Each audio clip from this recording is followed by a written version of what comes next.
Now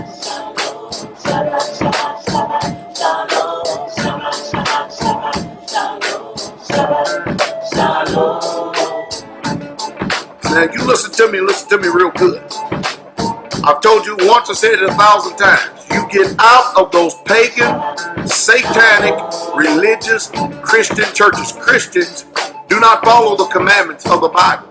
Christians do what they want to do. They make up their own laws, their own rules, and their own regulations. Come out of her, my people, and come out from among them. And it's real simple and easy to ascertain who are these people you need to come out from. Easy. Number one, if they keep Sunday, that's an automatic sign that you need to not have any fellowship with these commandment-breaking, wicked deceivers and seducers and bewitchers of the truth. Simple.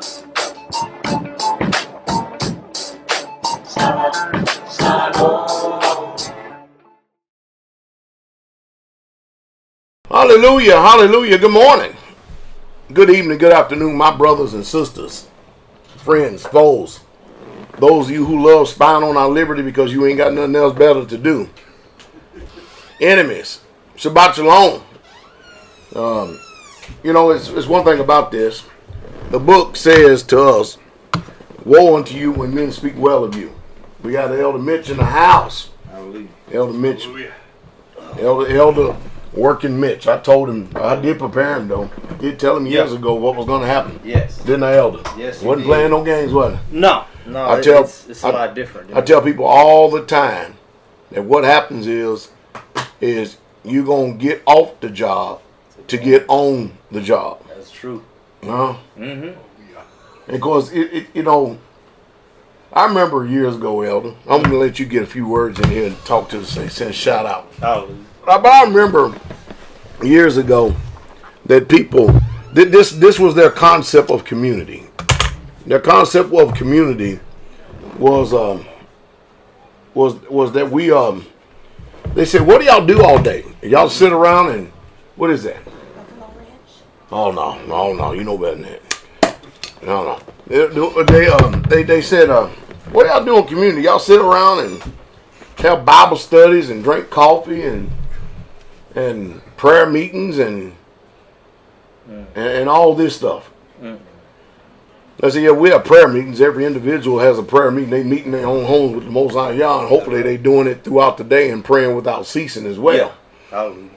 I says, but I can tell you right now, you don't even know what work is until you live on a community. Yeah, that's true. Of course, you know, everybody has, you know, if you don't have the, what I don't comprehend is understand today is why do people continually want to have a dissenting opinion about anything when we just listen, if you have never experienced this, the only thing you can do is sit and listen. Yes. You can't comment on it. You don't know what it means. No. You don't know what it means to obey the scripture and live set apart and to implement it in this day, time, and hour. So for you to sit there and try to even comment on it. Yeah.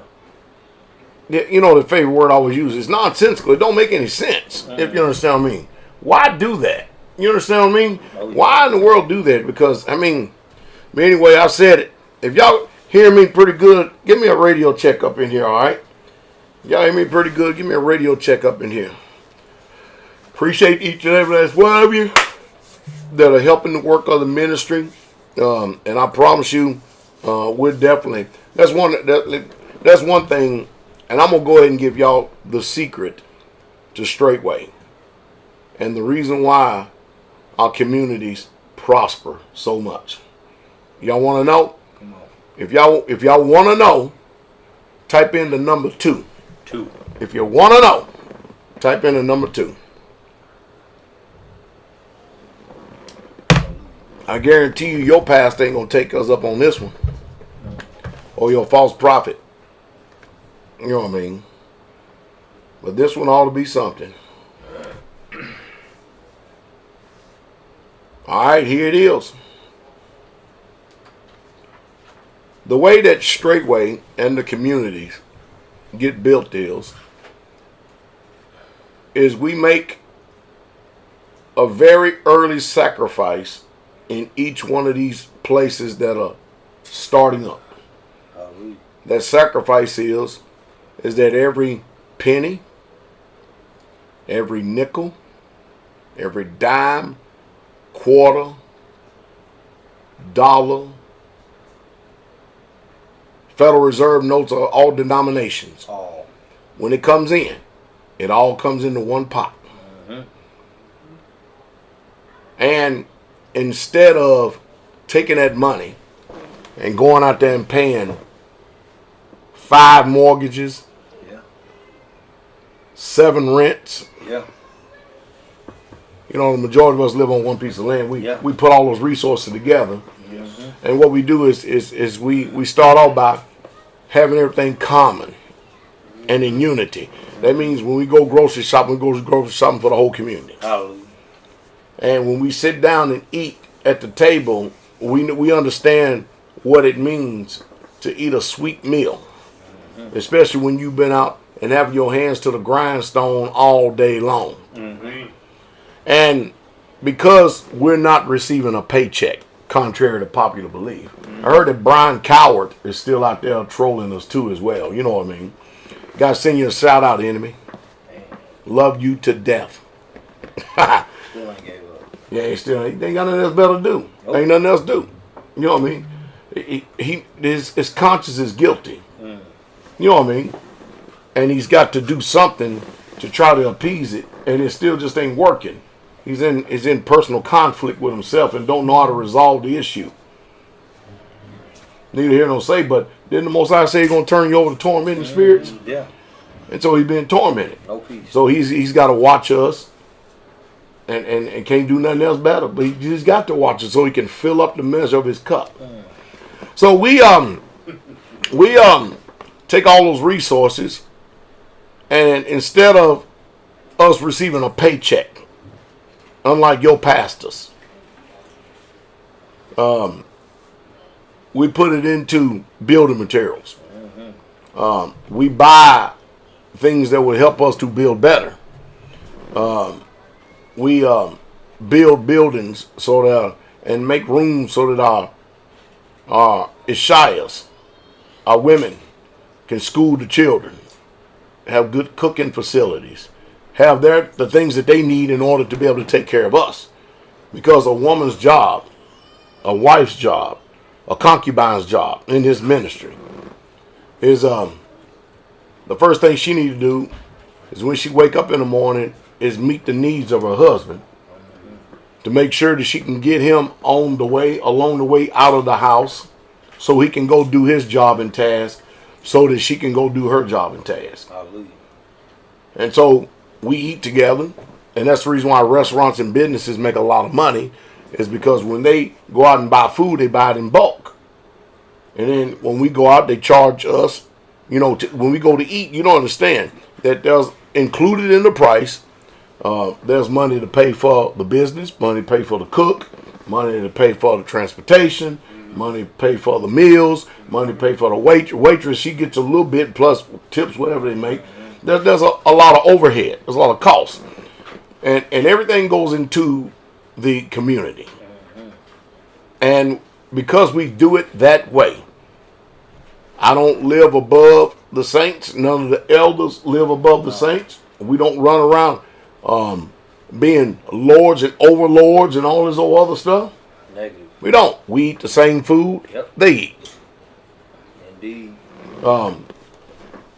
We at the dining hall, the majority of the time now, I'm mostly always gone now, but we're at the dining hall eating what the saints eat. We grow our gardens. The men usually here prepare the gardens, do all the tilling and the preparation, all that labor and stuff, and then the sisters, they plant and maintain. They got a lot to do. We got a lot to do. They wash, cook, clean, homeschool, and they got a lot to do.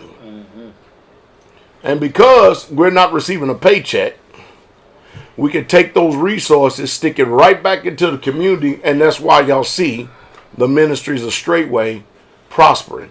Yes. And that's why you always see somebody out there trying to tell you all how we do things, and they don't even have a leg in the game. They don't know nothing. If they did, then they would be on this platform, their own platform, or YouTube, telling you how to do this thing. But they can't, because they can't obey the word.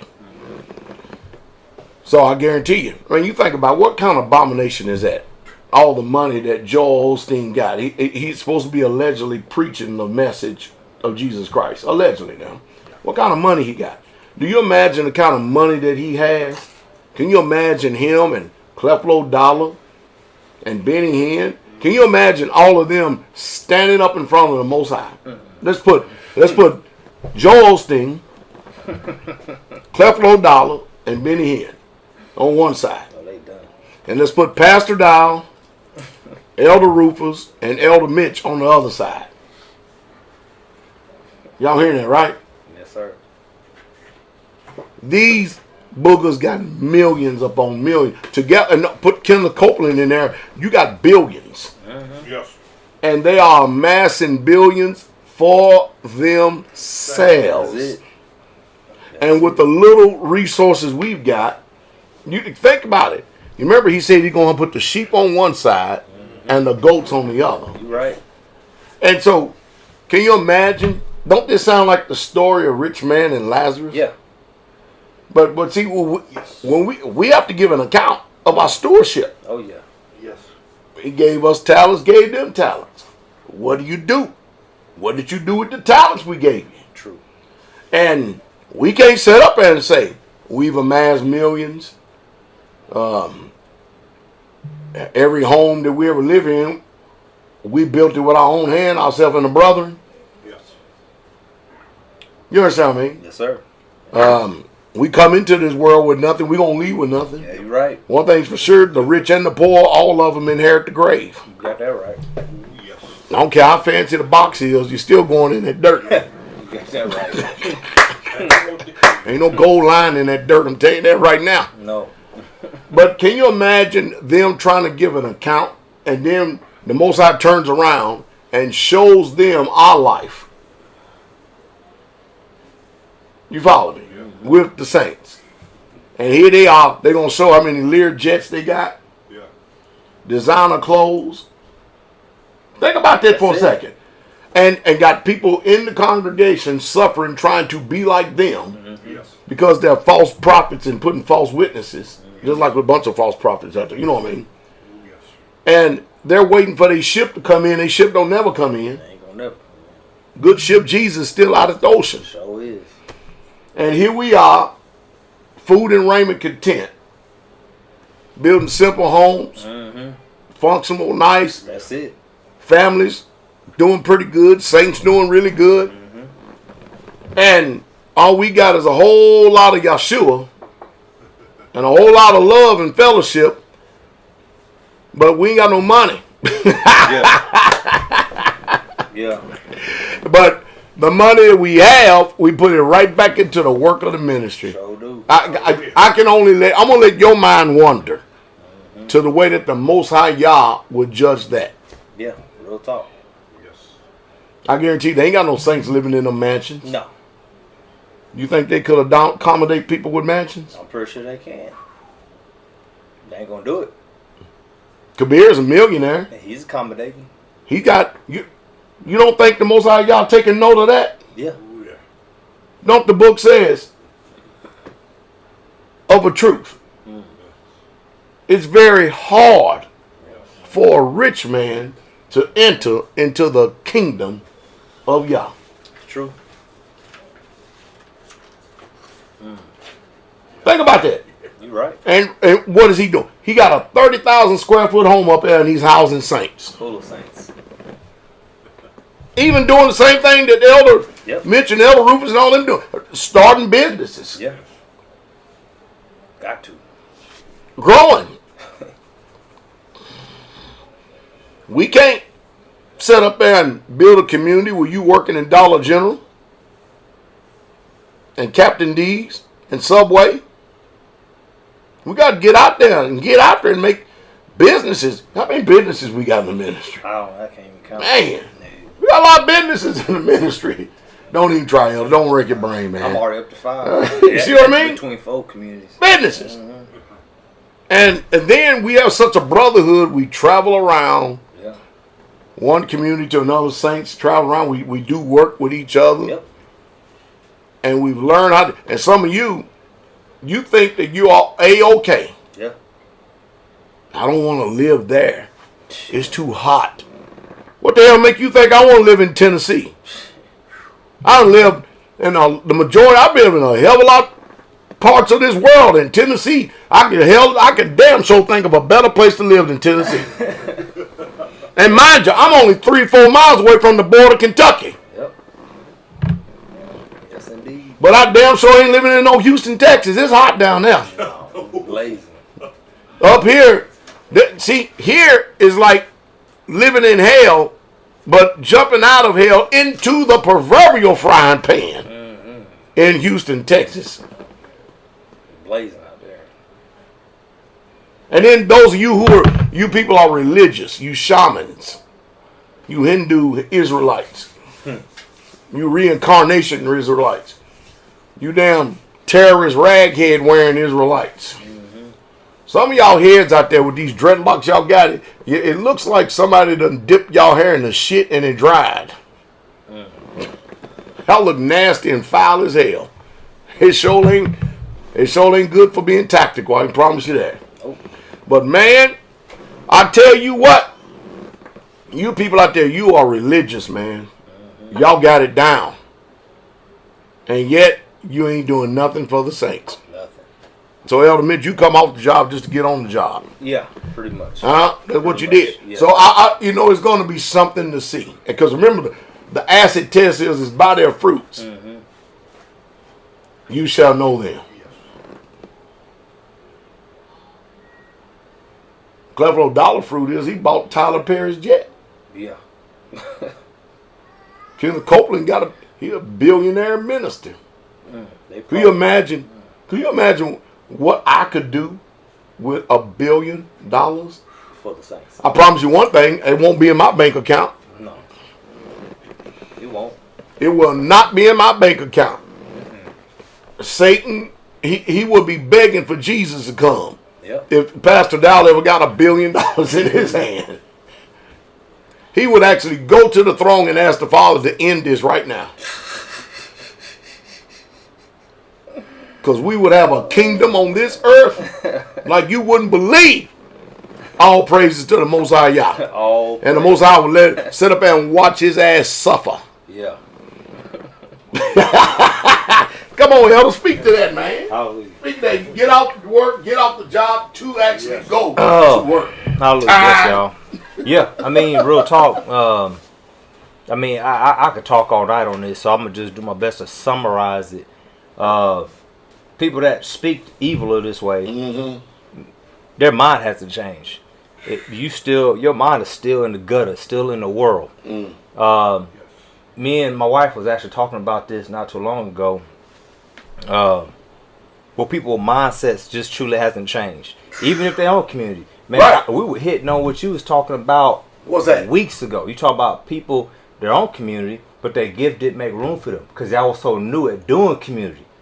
You see what I'm saying? And now what we could do is we could look back and we could say, boy, I tell you. But everything's 20/20 hindsight. Yeah. You know? So at the end of the day, the world, the more Pastor, he was in New Orleans, I remember. And there was a young lady there. And she was talking to me about how she had plans to go to school and things of that nature. And she didn't know what she wanted to do. And I said, can I give you something? She said, yes, sir, you can. I said, you know, what I realized was the higher I went in my education, the higher that, the more I did in the world, the more the world requires of me. The demand is high. Yes, the more the world's going to require of my time, my energy, and my effort, and everything. So I chose actually to stop investing in worldly things, and I began to more so invest in the kingdom. Is what I was more focused on. And I noticed as I continued to go to school for longer periods of time, my grades began to dip. the more ingrained I got into the book, the more I got ingrained into the word, the more I was beginning to change my mind, to change my heart, to change my ways. You know what I mean? So as time continued to go on, these things I just didn't care about no more. So I leave. I had a nice office, real nice office. Yeah. Had me a nice little ergonomic desk. I would hit a button and go up and down. Man. You know, I had, free coffee. I had free food, free snacks. Did you have anybody bring you donuts in the morning too? Oh yeah, they would bring donuts all the time.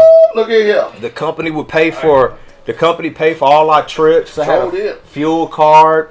I had company vehicle. I remember you went to Germany one time. Yeah, I went to Germany, went to Austria, went to the UK, went to a place called Liechtenstein. I traveled all over the United States. And how much of that you was doing was for the work of the kingdom? None. Zero.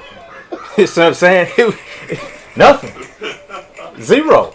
You see what I'm saying? But this all was enjoyable to my flesh. You know what I mean? Because you living high on the hall. Yeah, man. You done made it. Yeah, I'm very, and I had the young bloods. This is a good question I had this week. A young brother wanted to know, and Pastor, maybe you can talk about this in a little bit, but if we can stay on track with it. Yeah. But a young man asked on our platform, he talked about being financially stable, right? Or you know how many times you speak about men marrying wives or taking on women or paying the bride price or maybe just taking on life in general, or men that's trying to go to polygyny, right? And you talk about being able to foot the bill to be able to take care of a home like that. And so I was doing my best to let him know, hey, or he wants to know how did I do it. And I said to him, and I told all the young brothers, when I came up, it was different now, way different now. I mean, back then the push was go get an education, go to school, get a degree, go get a job. You see what I'm saying? And now you're a fool if you do that. Yeah, exactly. I would not tell anybody to do that whatsoever at all. Not at all. Matter of fact, the more well-off people start businesses, and that's what we just finished talking about. People doing that. But not to get too far off topic, though. We all came together under one roof. Literally, I'll just tell you the short and skinny. I listened very closely to pastor's words.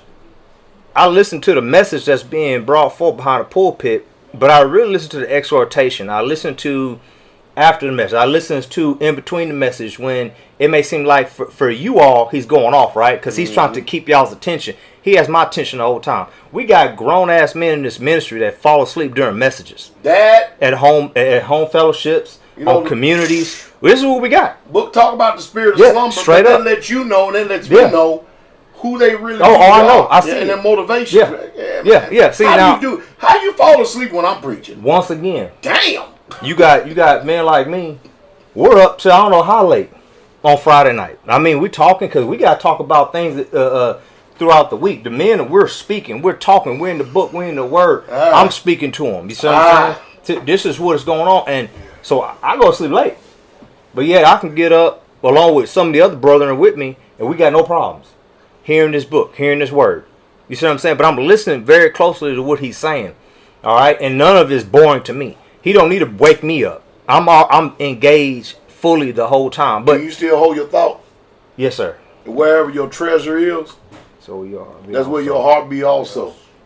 Go ahead. That's it. So, but I listen very closely, all right? And so the short and skinny on this is I listen to the shepherd story with Teacher Shane hanging up sheets in a house and separating, quartering off, and you see, I heard these things, and real talk, and I said this many years ago, but I had Hispanics that I grew up around. I was in Texas, and so we would see them, and they stack up like sardines up in the house.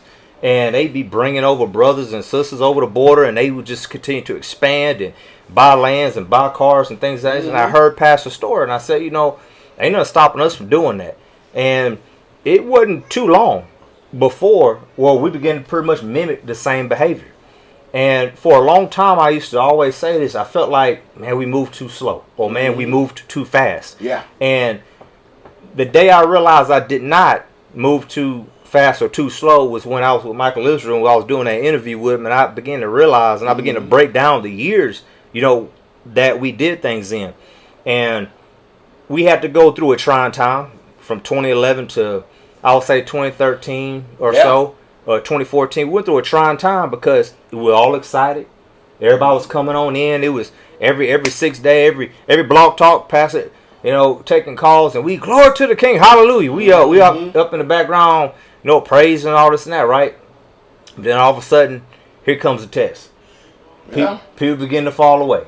Yeah. People getting added. And then next thing you know, we got replacement players, if you will. Yeah. And that took their place.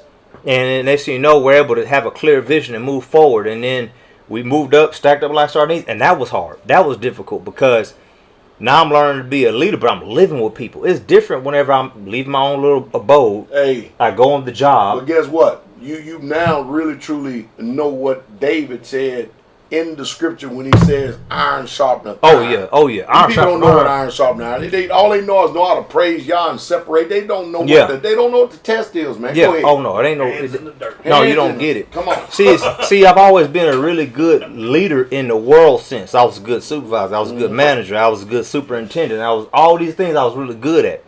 But then having to deal with the women, having to deal with families, having to deal with children. See, all these things were new. And then the women that manipulate the husbands and try to actually lead through their man as the head. It's terrible. And the neck that turns the head. Oh, it's terrible. They try to manipulate it, and these men try to come to you as if it's them, but you can hear the voice of that skirt. Yeah, real talk. No, you ain't lying on that. Man, I don't even want to divert, but I'm going to tell y'all something about that. I got... Hey, man. You know I'm being antagonist, but I'm telling the truth. All she got to do is squeal. All she got to do is squeal a little bit when he come running. That's it. We had... I'll tell you... Concern. I'll tell you... Ain't no concern. She just came to you and told you some shit. So... And all she got to do is tell you something, and here you come. So... Every single time, and you can't catch on to it. And everything she says is gospel truth. But I'm there as a man. I'm telling you, this is what I saw. And this is what I see. I ain't lying to you. You're going to have to really figure out, the vein which, and this is why I tell some of the brothers, we can give our women instruction all day long. Yeah. But how's their administration? Yeah. In carrying out what we give them to do. You see what I'm saying? How we teach them, how we instruct them. You know what I mean? Man, I don't want to stand on this, but I'm going to tell y'all something. All right? I had a brother some time ago. I'm back in Houston. I ain't even on the land yet. But we're coming together and we're getting things right. In order to go to some land. And they no longer around. Remember Dez and Shanietta? Remember them? I remember them. Oh, man. I remember them. So, Shan, I can look at her, I could discern women. I'm looking at her, I'm like, all right, man, she's pretty strong. But he kind of weak. Yeah. Spirit. Now, he good, strong brother physically, but I could see the spirit. You could see her spirit was stronger than his. All right. And so we get back to my place after Sabbath or whatever. And me and his brother done had a talk maybe 2 days earlier. And mind you, he just wants advice. All right, give him advice. Well, I said, I look over at her and I'm like, well, I see she's watching. She watching him talk to me. And I'm like, I told ass leave the room. Yeah. Well, we it's open. That's real talk. It's Sabbath. But I can see her across the way watching. That spirit. Yeah, I feel her. I feel her watching us, but I can see her watching us. And I say to myself, all right. So I kind of told him what to do. Like, hey man, listen, wait till you get home. XYZ. Well, he jumps the gun and he say something like within the next day or so. So it's maybe first day, Sabbath over with, whatever, and we're in my apartment. And she looks over at me, and I'm looking at him, and she said, "Hey, can I talk to you?"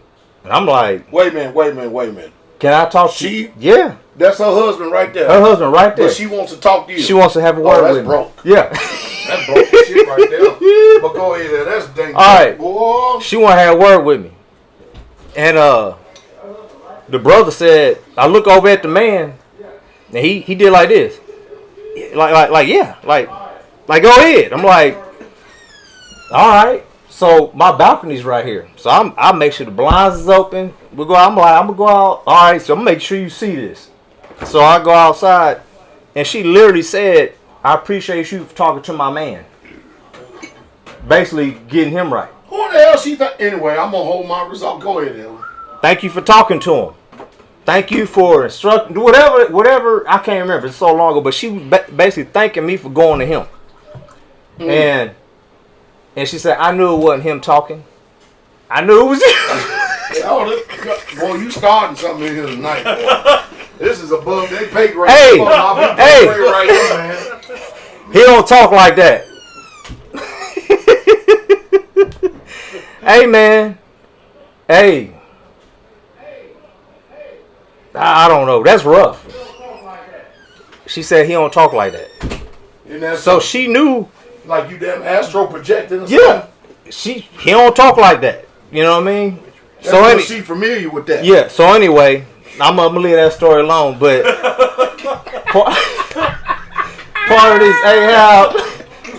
this Ahab Jezebel thing, you know, when you iron sharpen iron, you see stuff like this. Jeez. As you get to know saints, all right, and as you get to know people, and you're iron sharpening iron, you get to see this stuff. And then you know, as a leader, I have to start to learn to operate around this nonsense. Yeah. You know what I mean? I got to start operating out. You know, I don't even be wanting to talk directly to the woman like that, but man, you make it like that. It's like you giving her free liberty for her to come all up in my face. Yeah, you know, but you also put her at jeopardy too. Yeah. Because she gonna come and approach as a man and try to speak as a man. Yeah. Man, she ain't ready for that. A woman. There ain't no woman in this world can handle a man's spirit. Yeah. Anyway, go ahead. Anyway, so iron sharpen iron. We learn each other. Mind you, I'm making 6 figures. Greg, me and Greg Deacon, man, making bread. I mean, we getting it in Houston. So I said, man, you know what? We're gonna have to. Mind you, we thinking about the people. We're not thinking about ourselves. Right.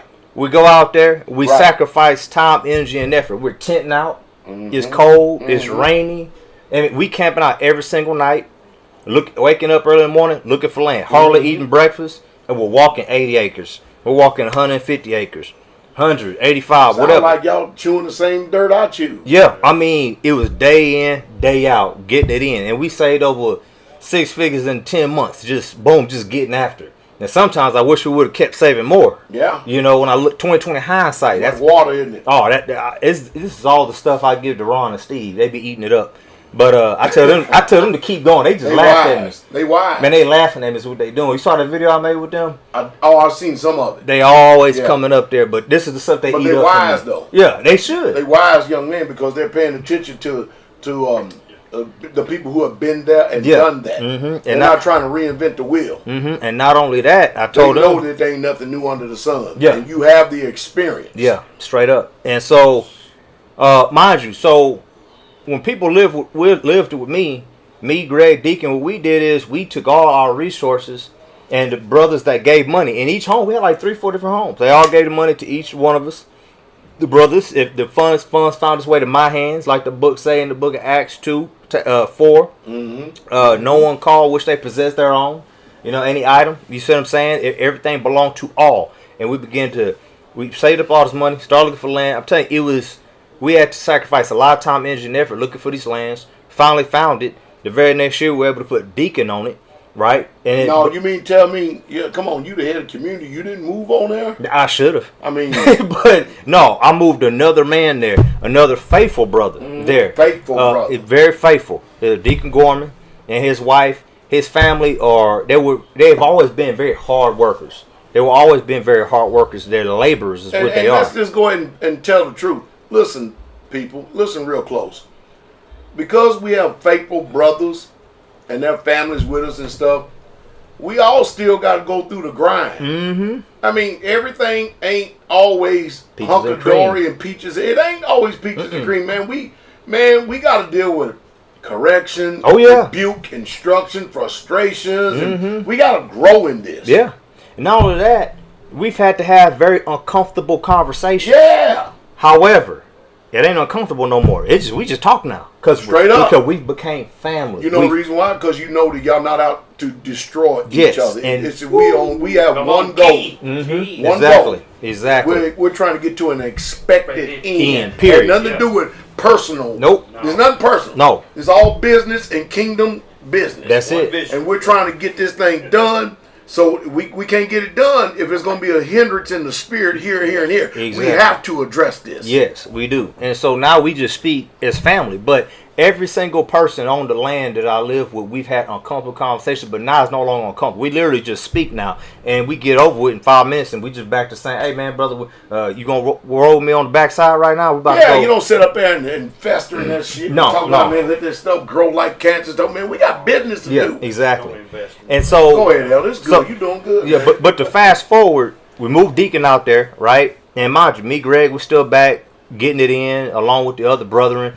We were saving up money. I'm talking, man, I'm sending Deacon $4,000 this week, $2,000 next week, $1,000 this week. We're back up to $5,000 next week. I mean, it was just thousands of dollars going out. And it's going like water. Each week it's just going. You know, we bought the land, then we had to save up. We bought that diesel truck. Because I was with Pastor after we looked at the land, and he said, don't you see these hills around here? I was like, yes, sir. He said, you need a diesel. I said, I'm going to get a diesel. So we went out and bought a diesel. We saved up, bought that mobile home, that first one. We saved up, and we got the septic in and the road in. We saved up some more. We moved Deke out, and we kept saving, and we just kept giving what they need. Everything's paid for as we go. Every single thing. The borrower is a servant to the lender. That's it. And so we ain't serving nobody but y'all, so we ain't no damn servant to nobody. Nope. And so, once D got up here the very next year, the same time I moved Pops out here, then moved T out here. We had already moved Chris and Christian out here before us, right? So they can have a job, so they can support Deacon when he gets here. Yeah. And that's exactly what happened. And then I moved out here with Desmond. And I kept working for a short period of time.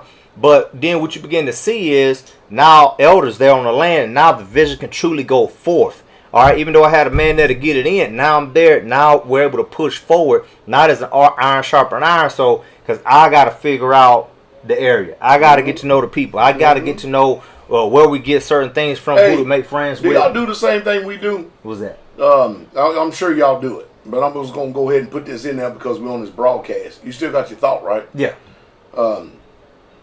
We live in Redneckville. Oh, yeah, man. Yeah.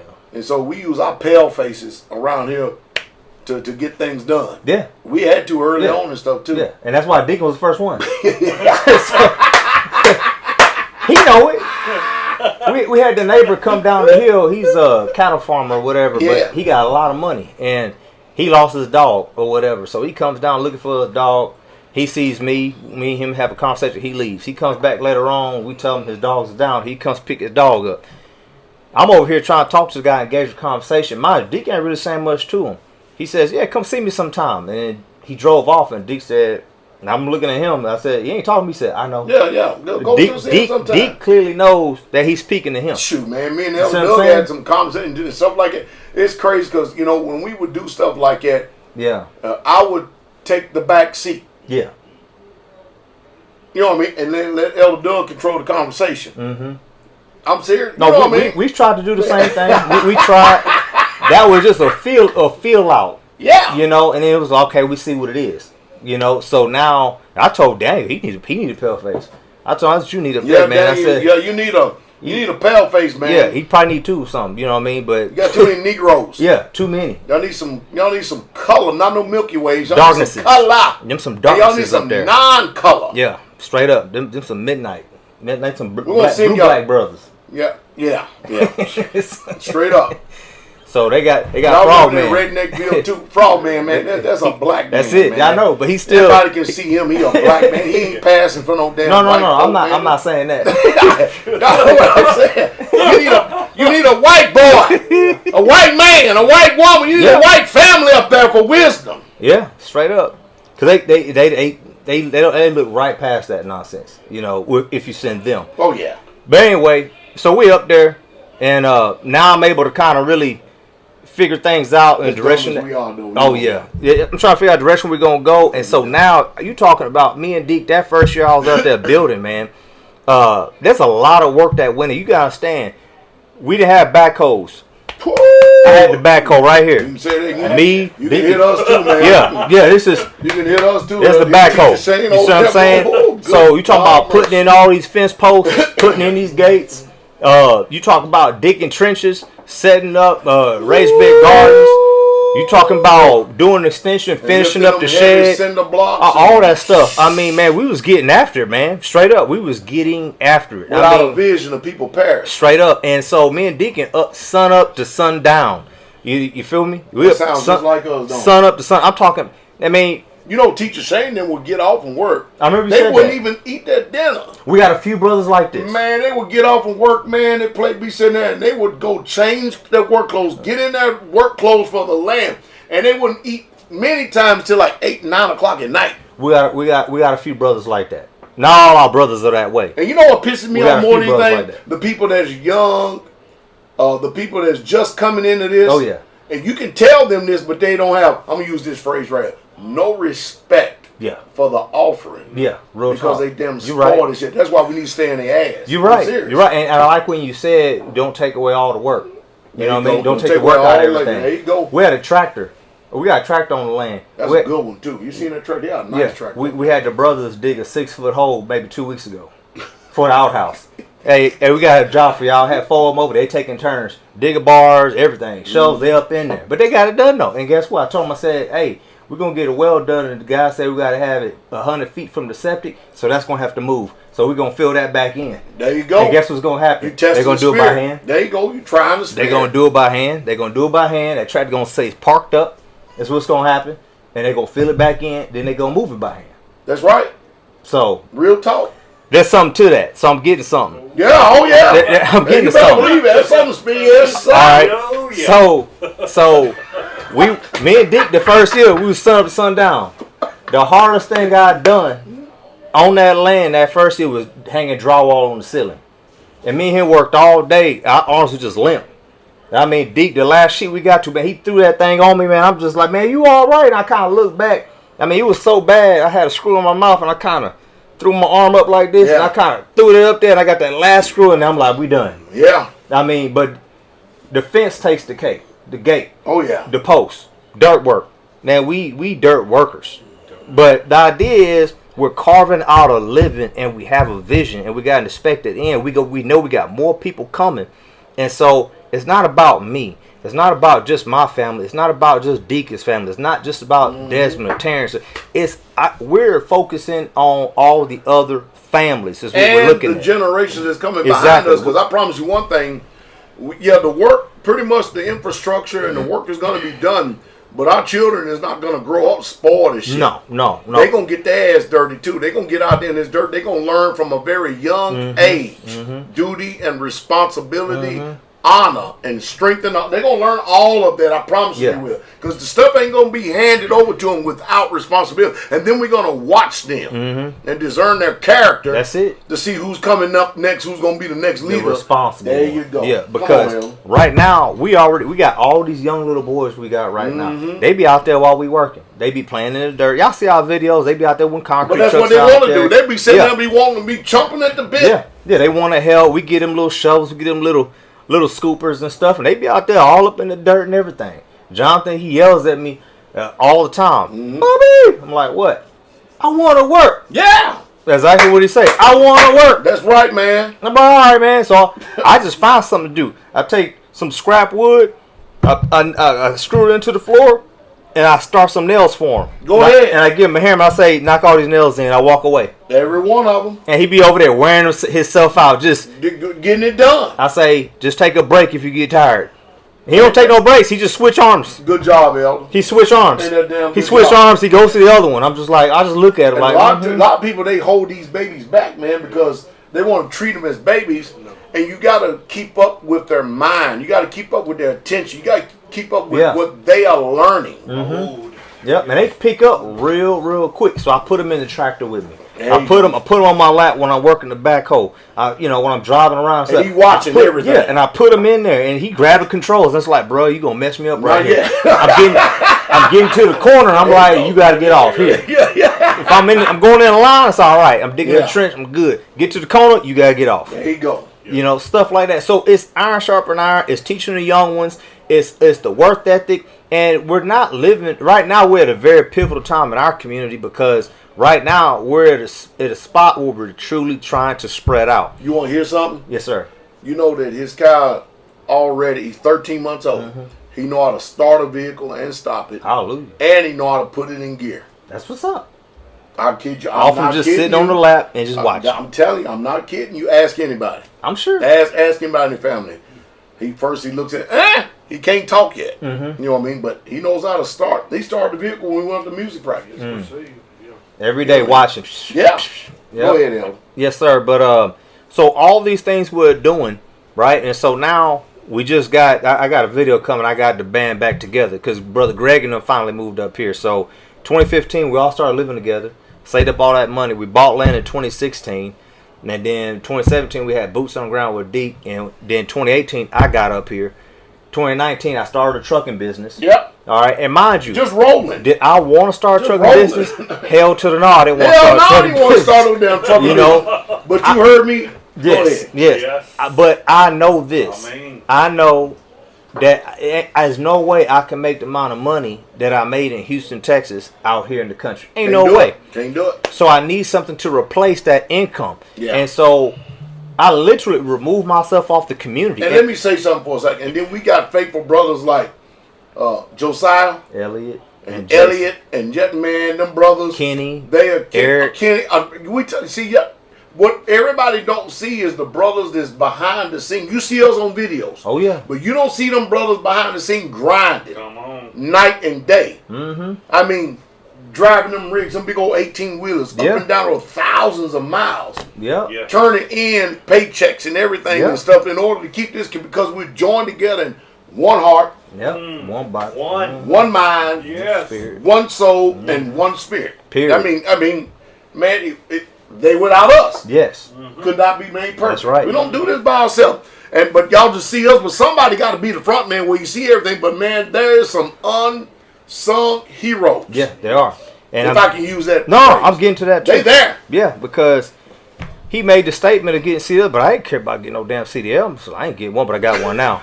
So, but you know, when I looked out, I saw. You remember that years? It was years ago. I actually had everybody out here in front of the old dining hall. Yes. Go ahead. You were speaking on it, and he talked about y'all ought to get out there and get CDLs and be independent, and no one control your schedule and blah blah blah blah. I'm like, okay.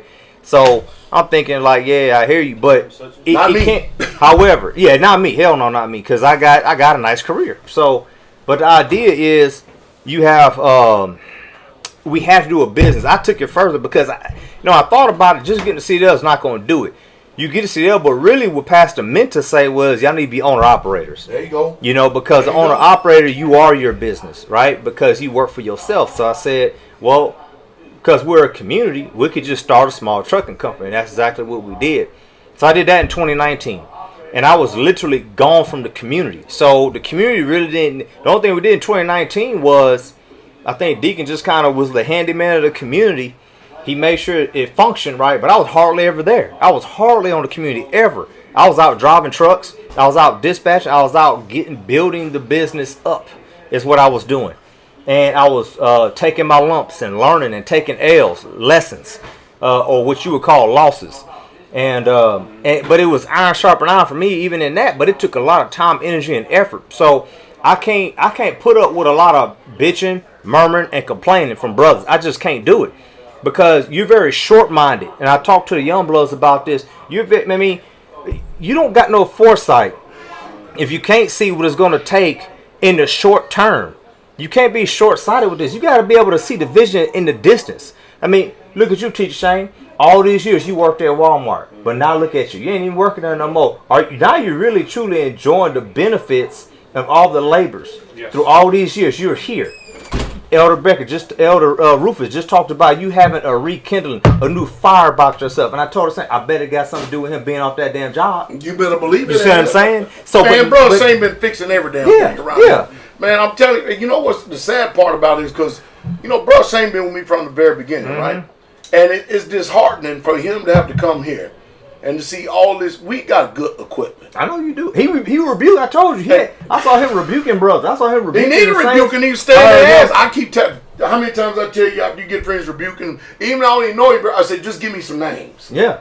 And he don't say nothing. He just because he taking care of it himself. I'll be in the dining hall. Just give me some names, man. I'll be on their ass, man, because He come in and fix every damn thing. Well, because he got that same heart from when you guys first got here. You see what I'm saying? And I think that's what it takes sometimes. So people that come up with you, they're gonna see this, they're gonna feel it just as well as you. They're gonna have the same pain. Got teeth in the game. Exactly. And when they see these, that's why when they see these young, I'm not gonna say young punks, but when they see these young crew, I don't call them young punks. Hallelujah, young punks. Damn dickweeds. Anyway, you guys that just Johnny come latelys to the game. You see, you come here. These are the ones that made the sacrifice for this thing to get built up. You see what I'm saying? I said this before, and I still maintain this because you know what's sad though? What's that? I can take me, Elder Doug, Brother Shane, and Deacon Bell. I'm sure. And we can still run circles out of this damn next generation. Hallelujah. That's murmuring, complaining, dragging shit down, and don't want to do shit. Yeah, yeah. That's pissing me off. So when I come up and I see the way y'all working, getting it done, man, you know what it does to us. Hallelujah. Oh, come on, you see fruit? Yeah. Yes. Come on, man. You want to go dung that damn tree and make it go grow even more so. Yes. And we learned it from y'all. See, we came here and we said, if I don't see no fruit, you ain't going to see me at your place. Yeah, I know you. I ain't coming. Yeah. I am not coming if I don't see no damn fruit. No. Yeah. So, but you see what I'm saying? I mean, at the end of the day, you know, I'm trying to lose my thought here. All right. So we did the trucking business, and now we got faithful brothers like Josiah. I mean, man, he was kind of the whipping post for a minute because he was out there the longest. And the brother don't want to say nothing, right? He just gonna suffer quietly. And you I know, stop this shit. Speak up. We've had some really good hearts to hearts, but I'm very Josiah, whether you know it or not, we're very close. I know we're very close. We may not have a lot of conversations, but we're very close. And all these brothers out there know all they gotta do is call me. Yeah. All they gotta say is, I want to come home. I will get them home. See, but when the righteous are in authority, the people rejoice. But when the wicked bear rule, the people mourn. Man, don't that sound familiar? Sound like scripture, don't it? Pastor, I give these brothers the trucks. They got credit cards. They got fuel cards. We're talking about stuff that costs hundreds of thousands of dollars now. They got. No chicken feed. I say, hey, what phone you want? I want the iPhone 12 Max Plus. Okay, go ahead, get it. How many gigs you want? 256. Okay, cool, get it. Hey, what phone you want? I'll just give me. Okay, cool, you got it. You got it. You want an Android? You want a tablet? Or what they call it? iPad. iPad. 2 of them on iPads. So I got them iPads. One on one of the iPhone, he got an iPhone. The other two wanted an Android, they got it. You see what I'm saying? You got everything you need. Tell me what you need to be successful out there so we can work as a well-oiled machine so we can keep this thing rolling. Right. Because we need y'all. And I'm going to go ahead. Can I brag on Brother Elliot real quick? Go ahead, man. Brother Elliot, man. Mick Towell came to the minute. Man, this brother is... He's like, I ain't never seen no shit like this. No. But I'm going to say this, but this is the kind of heart I be looking for, man. I mean, you... I know what you're getting ready to say, too. Listen. You talking about Brother Elliot? Yes. No, I know what you're getting ready to say right man, now. you got to have a heart like this, brother, focus man. right there. I mean, you right got to have a heart like this. You know what? Most I'm going to reward him, man, I want him to. I ain't going to jump the gun either, but go I ahead. want y'all to reward this brother. I promise you, he getting ready. He going to get rewarded. And a woman be a damn... Anyway, I already done gave it up. Go ahead, man. Go ahead, Elder. Man, that brother's he good. He a good brother. That brother heart is in the right place. You don't meet too many Israelites like that. Yeah, he's a good brother, man. You just don't. He out there on the road and he getting after it. And mind you, people don't know his background. He used to be MGTOW, men going their own way. Yeah. To hell with women. To hell with this world. Yeah. This shit ain't working. Yeah. We ain't doing this no more. I'm going about me, myself, and I'm investing in me. Mm-hmm. Yeah. Now he 100% invested in Israel. Oh yeah, he all about the land. Whatever we got to do to build it up. Wait till you hear this, though. Wait till you hear this. He about the mission, man. And you know, when I first this is one of the brothers who got out of debt. I said, how much debt you got? He told us how much debt he got. We said, we got you. Oh, see, that's another story right there. I said, we got you. So how many of y'all, your damn elders, your preachers, your teachers and stuff, is gonna, you've got close relationship with a faithful brother. Yeah. How many of your leaders are going to ask him personal questions like how much debt you got, and then he tells you, and then you turn around and y'all pay it off for him. So you people don't know what the hell Israel is. Y'all don't know what Israel is. Shut the hell up, man. Some of you people, I'm telling y'all, you false prophets out there, and one of you done made a damn false prophecy against me. November the 12th, I'm going to come looking for your ass. And you fortunate we in the United States of America, because we wasn't in the United States of America. When I come looking for your ass, I come to kill your ass. That's real Israel. But you fortunate we are in America to where the only thing your ass get is rebuke and just shame. That's it. That's all you get. But I promise you, if we was outside of this damn country and we was in our own land, you made a prophecy like that and that shit didn't come to pass, I would be the one to damn hold your damn head and stick a damn knife through your throat. Go ahead, Al. I'm sorry. Go ahead. I had to get that. I apparently had to get that. Oh, you good? That's order. Yeah, you That's good. Order. I promise I would, and I would sleep good at night just like I would kill a damn deer. Yeah. Hallelujah. Y'all be pleased. So, Brother Josiah, he sacrifices being out there. Elliot sacrifices being out there. Brother Jason, he sacrificed while being out there. Brother Elliot, he came, he had a little debt. Now, mind you, it's not like he couldn't get out of debt. He had a job. He could. He worked. But y'all expedited it. But he came to be a part of us. And he wanted to get jumped in. I say, y'all, Brother Elliot wanted to get jumped in. So he came to be a part of us. He proved it too. Yeah, so he moved in with us. And the brother literally slept on a cot, slept on the floor. Shit. I mean, sounds like a Waldorf story to me. Straight up, just I'll do it. Yeah, had a nice little chair, had a little computer, whatever. We told him to quit his job.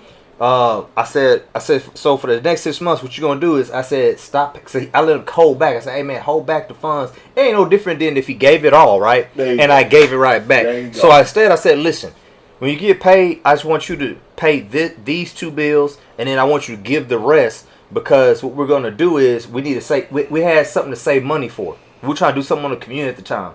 So I told him to stop paying on your debt, Elliot. Stop paying $600, $700, $800 to your debt every 2 weeks. Right. And I want you to give it all to me. Yeah. Y'all gonna be able to cut that damn interest down big time and shit. But I told him stop paying your debt. Just pay the minimum. That's all. But for like 4 months. You don't think that did something to his spirit initially? But he didn't. He didn't bite. Because he got a trust. But he didn't bite. He did not bite. He did not kick back. He said, I got you, El. Whatever you need. He gave it all. But once we got the test, though. But once, after 4 months, and we got back on his debt, it was knocked out in like 2 months. Boom, that's boom. The test, though. It was gone. That's the test. Then, once we paid his debt off, guess what we did then? We sent him to school to get a CDL. We paid for it all. And that's $4,000 by itself. $4,000. See what I'm saying? $4,000. We just ain't going to get a CDL. Go get CDL, man. That's every time you mention CDL from a brother, that's damn smackaroo. At least. Well, let me not say at least. It could be less, depending on where we go. But we sent Kenny to school, got his CDL. That's not a $4,000. Yeah. So, anyway, I'm going to tell you about Elliot. We sent him to school. He got a CDL, and he started driving for us. And he was out there on the road. Mind you, this is a MGTOW brother. And he said to me one day earlier this year, and Elliot, he don't care for this stuff to be out. This is just in my heart for him because I love him. But this is you need this kind of heart. He was already obedient and holding off, paying off what is going to benefit him alone. But now we did it for him, and now we're investing in him in order that he's able to help meet the needs of the community I'm glad and of the business. I'm glad to hear that because this is stuff that people need to hear. Yeah. Yes. You know what I mean?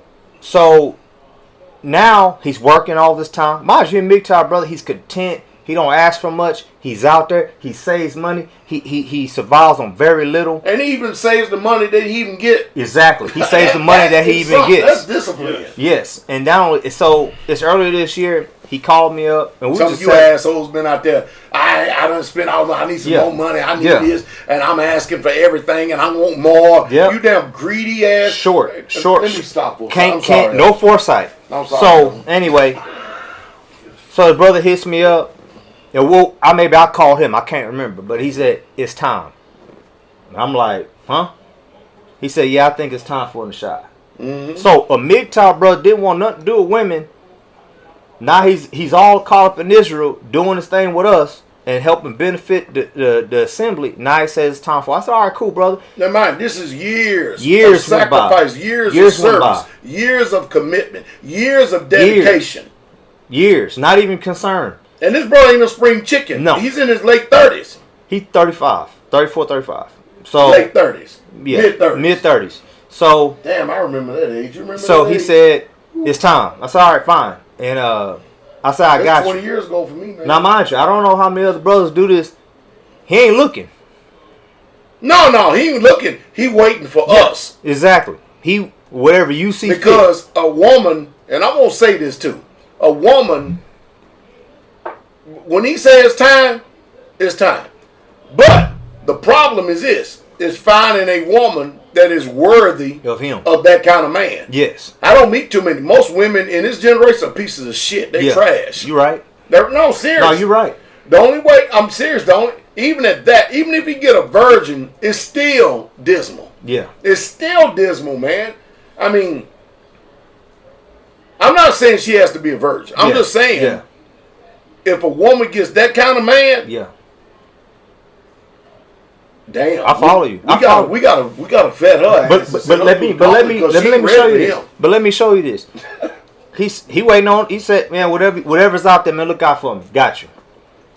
Faithful as brothers, all I could be. So I said, hey, start holding back a bride price. Yeah. I gave him a number. Yeah. He starts holding it back. Mind you, he already saves. No, he gonna do it. He already saved with the little that he gets. I know. I believe I get it. So I said, keep this extra. Every week, just keep this extra. Time goes by. You know, we've been buying all kinds of stuff, material. And so, boy, believe me, I know. I see y'all. I be marveling. No, I'm like, man, we did shit like that. I came on. on. Y'all be doing it, Elder. I came on. I got a trucking group called. I got a trucking group. I got a Young Bloods group. I got a lot of groups. But the idea is for Israel. I'm not doing none of this crap for me. We know. All right. So I'm on that group and I'm letting them know what's up because I had a situation.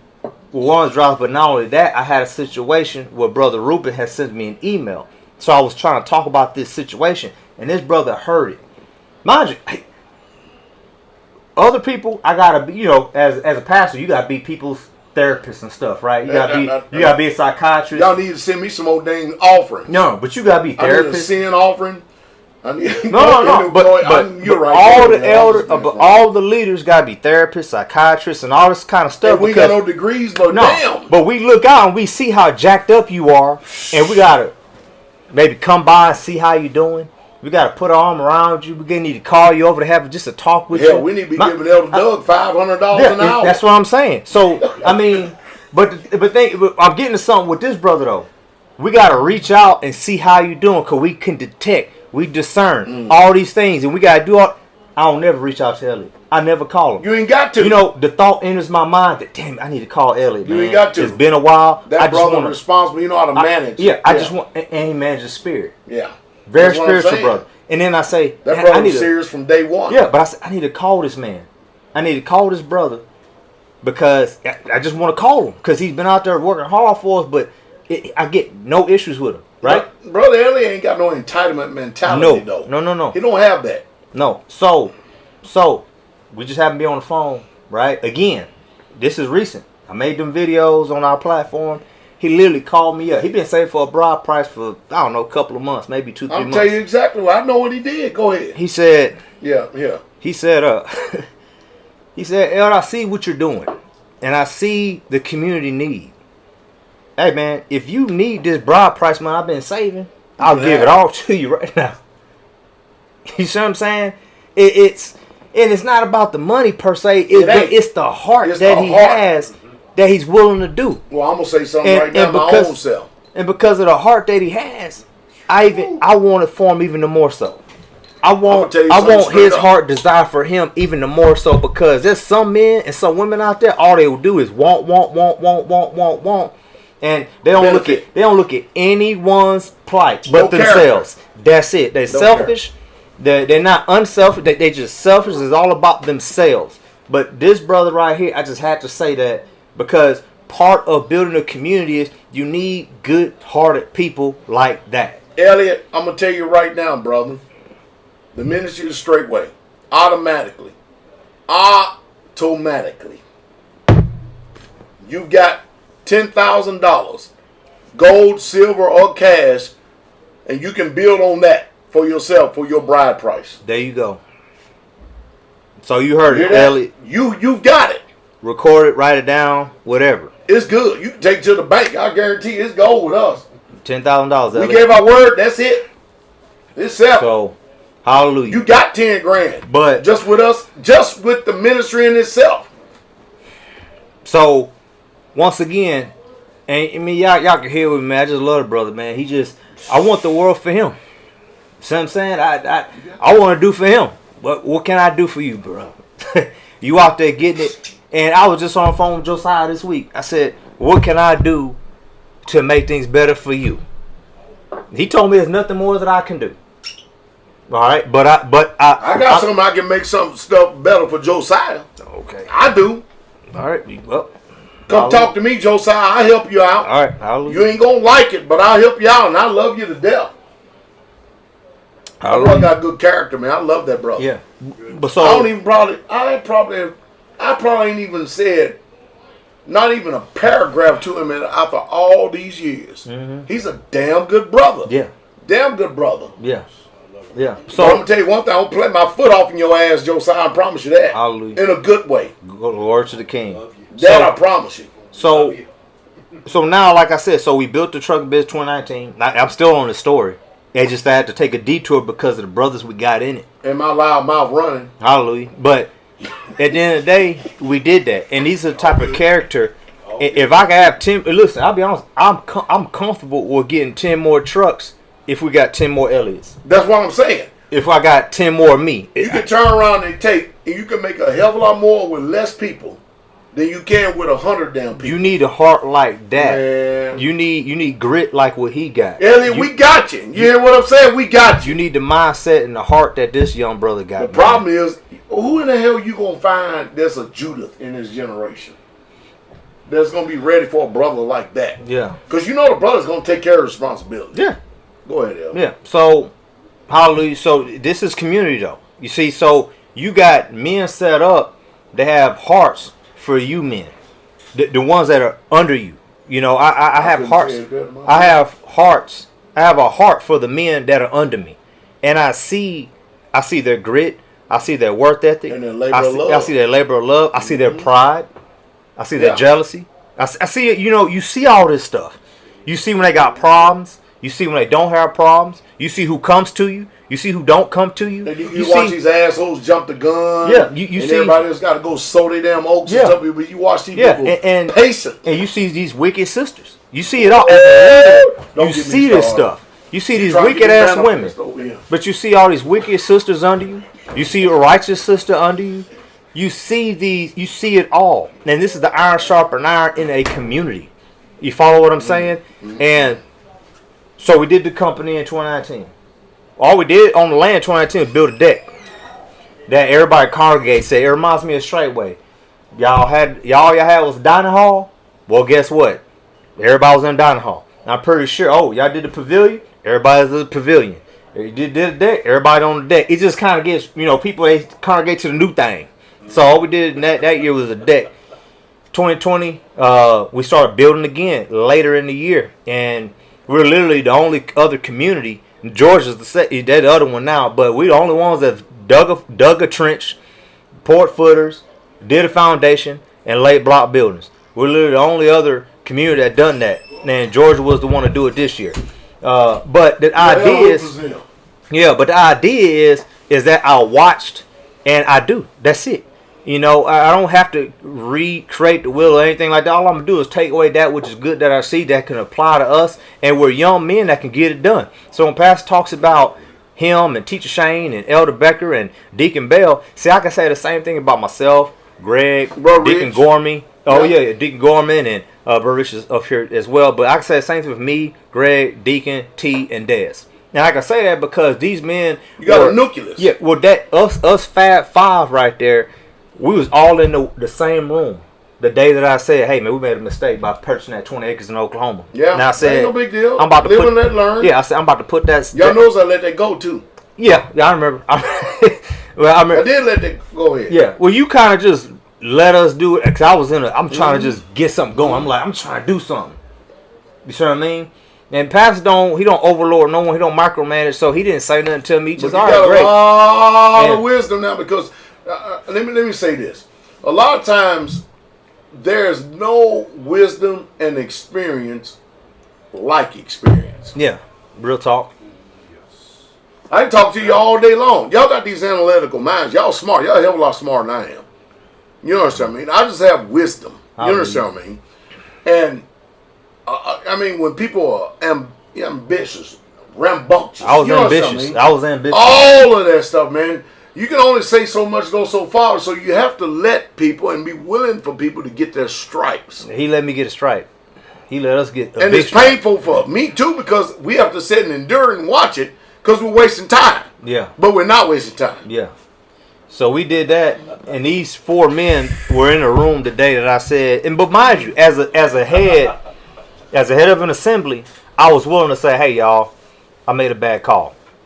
You know, and as sometimes as a head of the league, you gotta be, we're gonna make mistakes. You are. Yeah. It is what it is. But this is what makes me so mad with Mother the brothers. Girl would tell you straight up, when she wouldn't listen to me. You know how women out there act like they submitted, but they really ain't submitted to them. I would leave her to herself. Yeah. I would. I didn't give a damn if he even destroyed her. Yeah. Now, I say that in figure of speech, I did give a damn. Mm-hmm. But I had to go there because their spirit was so damn strong. Yeah. If you understand what I mean. I understand. Does that make sense? Oh, yeah. Sometimes you got to know how. What's that damn song by Willie Nelson? Know when to hold them. Know when to fold them. Yeah. Know when to walk away and know when to run. Yeah. You better count your money when you're sitting at the table. I know some of the songs. That's old. I mean, before my time. You got to know when. And most people ain't even got that wisdom today because everything in this generation is catered to. Everything is given to you. Yeah. You have so many benefits. You have so many entitlements. You miss out on the growth and the pain factor. It's like your last video you just did. Yeah. Deacon Gorman said this on that thing that on that 20 acres that we bought. He said that was the best mistake we ever made. It is. He tells me that. Look at the wisdom come from it, though. He said, "Man, that was the best mistake we ever made in our life, man. We lost $10,000, but hey, it is what it is." But so once again, they was in a room when I said that, and literally we started living communal from that day going forward to kick ass and get the money up so we could do what we're doing now. And now all we're doing is doing our best to spread out to really make that dream a reality. You know what I mean? That vision a reality now. So with COVID kind of threw a wrench in things, and so we put other things as a priority before building dwellings. There you go. Now I could have went out and got mobile homes. I could have went out and did easy. I could have dealt with Pastor did, but I just didn't want to deal with removing their asses later. I just was like, I want to build. And Pastor was kind of pushing. He was, "Hey, let's get them up." I'm like, I kept kind of kicking against it in a way because I was like, I really want to build. But I'm happy I'm going that direction because I'm really learning a lot right now. But once again, now we're at 2020. We're doing block foundations. We're getting it in. I mean, that last video I put out on the duplex that we did, there's so many damn mistakes in that building, man. I know where they at. You don't. Passing them to come out. Passing them to come out. I come out there and see it. But he come out and see, but y'all won't see it. Everybody come out there and be like, "This is a nice building." I'm like, "Yeah, I know." I remember that time I went down. I remember that time I went down to Georgia. Elder Rufus and them had Brother Vernon and they framed up the deck. Mm-hmm. Me and Brother James was going down there to do the overhang. Yeah. For that big ass deck. I mean, that was another step, right? Yeah. So we pull up. I remember when me and Brother James pulled up like 5-0. We had that police car at that time. I remember that. And we pulled up like 5-0. Jennifer was like, man, I thought Jennifer was getting ready to damn draw on us though, man. She had that look and that spirit on her face and every damn thing else, man. El Rue's doing a good job with her. Anyway, we pulled up in there, and then when they saw me get out, everything was fine and good. I get out there, I take a couple steps to the right, and I said, this damn thing is out of square big time. And they were always marveling because apparently somebody had hit something or something. Okay. It was like, oh no, I said, this shit is way out of square. Yeah. Just from eye look. You can just see it. Yeah, eye look. So we get there and found out that damn thing was more. It was like 5.5 as that's squinches. That's a lot of square. Like, that's not a little bit. That's a lot. You know what I mean? But we got it done. Yes. We got it done, and they in themselves have grown. Yeah.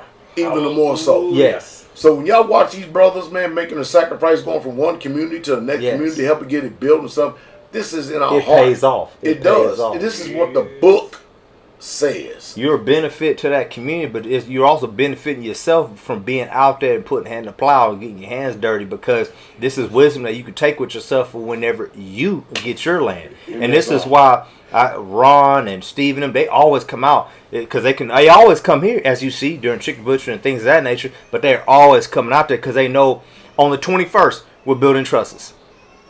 Yeah. So, I mean, if you want to come out, let me know. But that's what we're gonna be doing. Yeah, that's what we're gonna be doing. So we've never done them before. Tommy Turner did the plans for us. We ain't no dummies. Can't say nothing about Tommy. So I mean, we're gonna this week, all week. I ain't doing nothing. Deacon's doing it. Deacon's gonna plan everything out. Yep. And I'm gonna come right behind him to check him. That's all I'm gonna do to make sure it's right.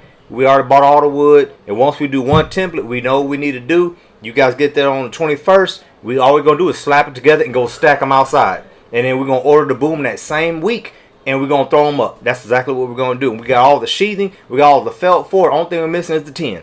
So, but I learned all this from Pastor, because guess what? We're going to have we're going to have 3 roofed structures, and we're going to have plenty of work in the winter. Yep. Plenty of work in the winter. We got to finish the solar house, and then we're going to finish the duplex, and then we're going to finish the dining hall, and then we're also planning on doing a foundation to do a kitchen and big ass storage, and then after we do that foundation, I'm gonna work on doing a shower house, because we gotta have it. We've put it off way too long. Gotta have it. That should have been the first damn thing I did, but I just didn't know plumbing, so I just was kind of iffy to touch it. But anyway, just to finish this up. 2021, y'all see, but where we're at now. We got solar power. I'm learning that at a fast rate. I'm doing my best to just add. And one thing that I do really well, Elder Rufus commends me on this a lot, but I delegate like hell. Because you got to. At the end of the day, I'm one dude, man. You ain't no damn octopus. No. You got so many damn arms.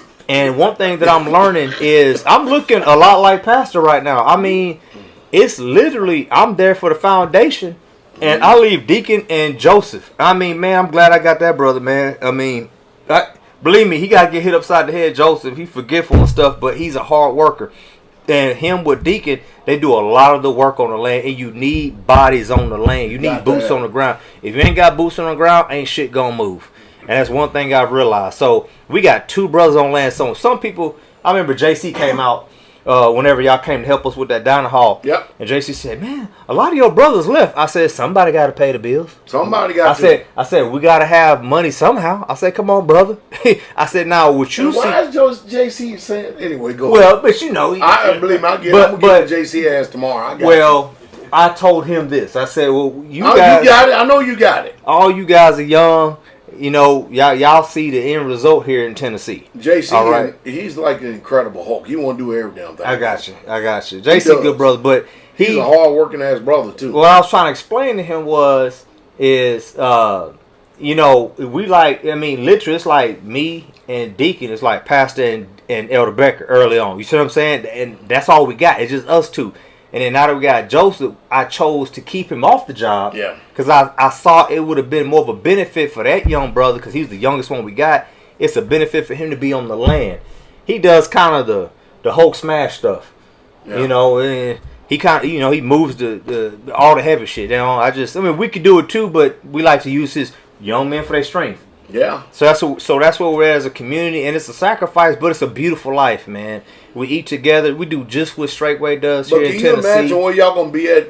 Let's say if the Most High doesn't come in. Exactly. Can you imagine where you're gonna be? Man, hey, I got a vision. By this time, let me see, 20 years. Damn, you and I, we're gonna be old as shit. And then you 35, 40, you're gonna be our age. Yeah. And you got another whole generation coming up. You can train them up. Yeah. And I plan to. Yeah. That's the plan. I don't. And keep this thing rolling. Ain't no punks gonna be around me, man. I mean, that's why I did the Young Bloods group, because at the end of the day, their mind has to change. Kind of going back to, being financially. I can't remember the exact statement that the young man made, but pretty much I wanted him to have a different mindset, because at the end of the day, we're doing these communities now, and these young men. I use Brett as a perfect example. I said, that's all right, my son right there. This perfect example. This is exactly what I did. I said, because he asked me how do I, become, I guess. I said, McNabb is probably the closest thing I could think of. Me and Greg. That's another strong brother. I said, I'm going to end up doing, I'm going to tell you what I'm going to end up doing. I'm getting old. I don't see no shit out of these damn old ass people. Yeah. I'm going to put these young bloods in charge of all these old ass people who are so damn proud and arrogant, ain't got no damn lick of wisdom. Yeah. All these young bloods going to be in charge of every single one of them. And I think that's the wise thing. That one. And not only that, but what I'm saying is, I was trying to explain to them, McNabb's probably the closest thing that I could think of as far as what the world calls successful. Yeah, because they look at making money, they look at traveling, they look at jobs that you got and stuff like that. I said, he's probably the closest thing that I could compare myself to back then. I said, but however, I say what y'all need to think about is look at Brett. I said, okay, Brett invested in himself. He invested in what he could do with his hands. He's smart. He ain't no dummy, right? But from my understanding, he didn't have a degree. He can go anywhere in the world. Yeah. Anywhere in the world. Yeah. And make a living. But that's what I'm saying. Easy. Exactly, because he taught himself crafts, right, to be a benefit to wherever he can go. And he had a teachable spirit. That's what I'm saying. Teachable spirit. So one thing. And he's got a teachable spirit. Exactly. Speaking in the first person. Yes, sir. So what I was trying to tell them is you could look at Brett more so in their situation, because they're 18, they're 15 to 25 years old, and I said, y'all don't need to be seeking to try to get jobs. And I said, don't worry about that. You can do businesses. You can add talents to yourself, so that way, whenever you have the opportunity to be brought onto a community, guess what? You could be an asset in that fashion, because that young brother was just out here flipping vehicles and stuff like that. Yeah. And then Pastor made an opportunity for him to be on the land, and he thrived. And that's what you want. And then I asked the question, you know what? And I was talking a whole lot because I was trying to figure out how the question came about. But I said, brother, what are you getting at? Because the only thing I could think of is a wife. I kept thinking, wife. I said, Brett got a wife. And I said, all the elders and the men and the pastors were able to look out and see the character of a man. And then just what I'm talking about with Elliot, I want that brother to have something. You see what I'm saying? You see what I mean? He's going to have something. It ain't going to be just any old damn. I agree, but that's what I'm saying. But you have the elder. When you show this type of heart, when you show this type of spirit, you got men that are set up as leaders looking at you. They're going to look out for you. So we can look out and say, now, Brett don't. I mean, let's hypothetically, we could take Brett and he can go out there and work and make a living, and he'll do just fine. We can see that he's responsible. You don't have to sit here and be like, I'm 16, 17, 18, 19, 20 years old, and I came up in the faith, and I want to prove that I can, pay rent. I want to prove this. I want to prove. You ain't got to prove that. Man, give make room for him, period. Well, but you don't have to prove nothing to us. We see you out here. We see you. We see your worth ethic out here. We're light years ahead all these damn buffoons out here. They ain't never had the experience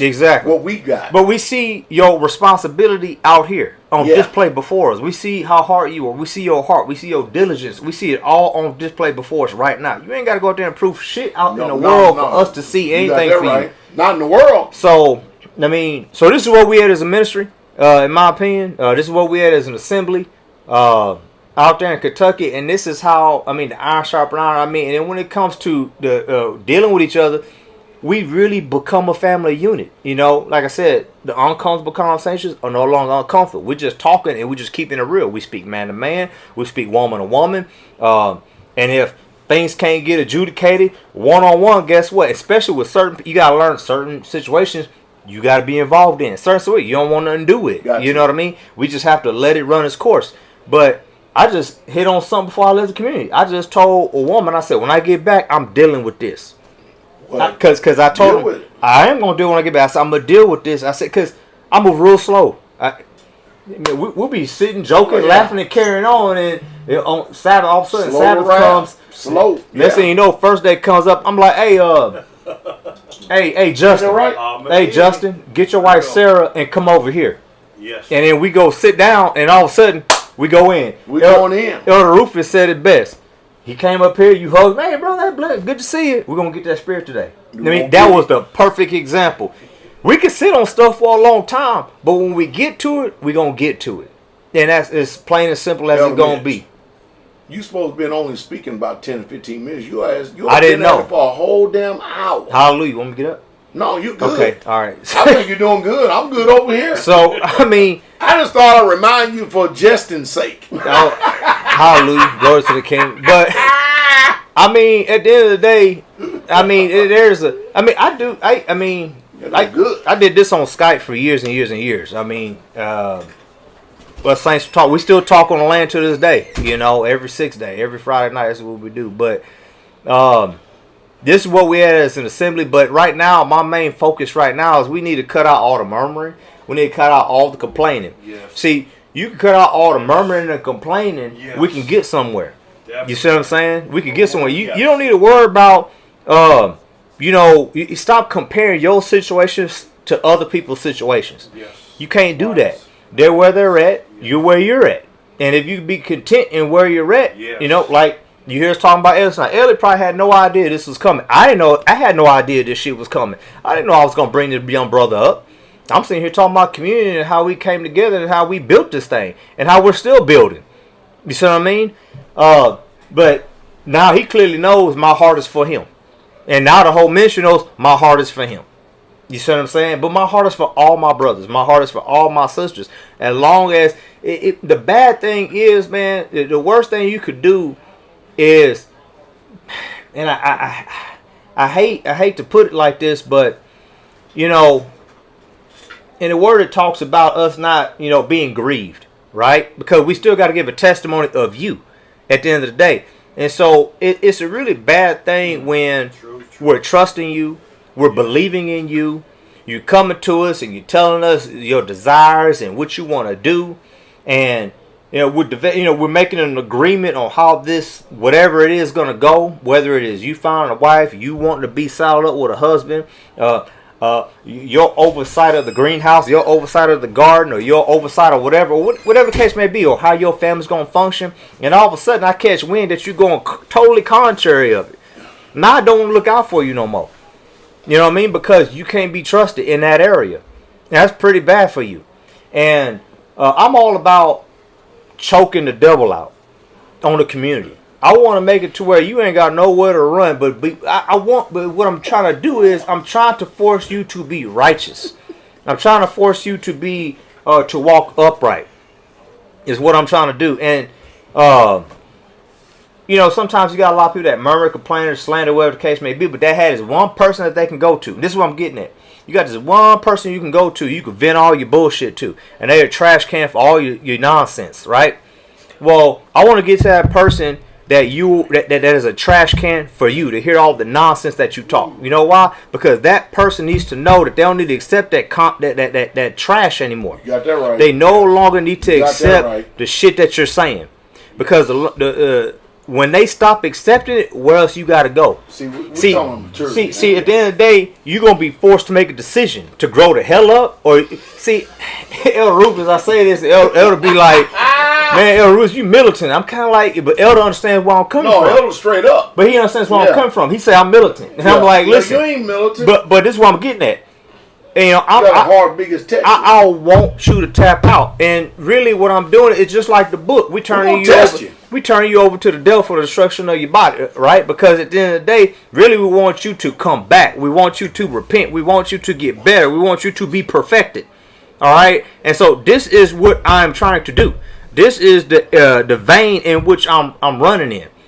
All right? And so if I can stop you from using this next person, see, we all got these little cliques with these little friends, right? And you got these people that you could vent to. You got the people that you could tell all this bullshit to. And if we can stop this person from hearing all your BS, right? Then you're gonna be forced to put up a shut up. And it's basically what I'm getting at. And so I used to use this analogy all the time. You know, like that little hacky sack, the marbles back in the day, and you know, it's in that webbing bag, and you just keep squeezing it. That's all I want to do is keep squeezing that sucker until the webbing opens up and the ball pops out. You see what I'm saying? I want you to burst. Is what I want you to do. Yes, but sir. This is for your perfecting. This ain't to destroy you whatsoever at all. This is for your betterment. But if you can't stand the heat. Yeah, exactly. Then ball means, like Pastor will say, the gate swings both ways. Period, point blank. So you can get up on out of here, or you can stay here, take the heat, and get right and get perfect. Humble yourself. And that's another thing that people really lack in. They don't have humility. They don't have humility at all. And now we got this thing where you don't need a shepherd. You don't need an elder. You don't need a deacon. What the hell? Pastor, don't talk like that in that video. You don't need me to tell you what to do. That's right? broke against God's order. But no, you do need these people. For the perfecting of the body, for the perfecting of the saints, right? In the book of Ephesians. You know, that's what these gifts are for. Right? So, I mean, we're going to exercise our eldership. We're going to exercise our pastorship. We're going to exercise, you know, our headship. It's what we got to do. And the people just got to be willing to submit and just roll with it. You know what I mean? And I promise you, from my understanding, there's no head of fellowship, there's no leader of any community that is trying to destroy you whatsoever at all. They're doing the best that they could do with what they got. Period, point blank. And all you got to do is fit in. And a lot of y'all say, well, I don't want to bother them. So then you go to that little friend. There you go. That would just eat it. That would be that trash can for you. Right? So the next thing you know, they're being tempted at the same time, because guess what they're going to end up doing? Taking on your offense. If, let's say, for instance, I'm talking to one brother, and this one brother's having a hard time, but now all of a sudden he's over here bitching and complaining about me to somebody else, right? And that person's like, oh, elder's not thinking like that, man. All you got to do is talk to him, man. All you got to do is reason with him, blah, blah, blah, blah, blah. Well, guess what happens when I go to that guy?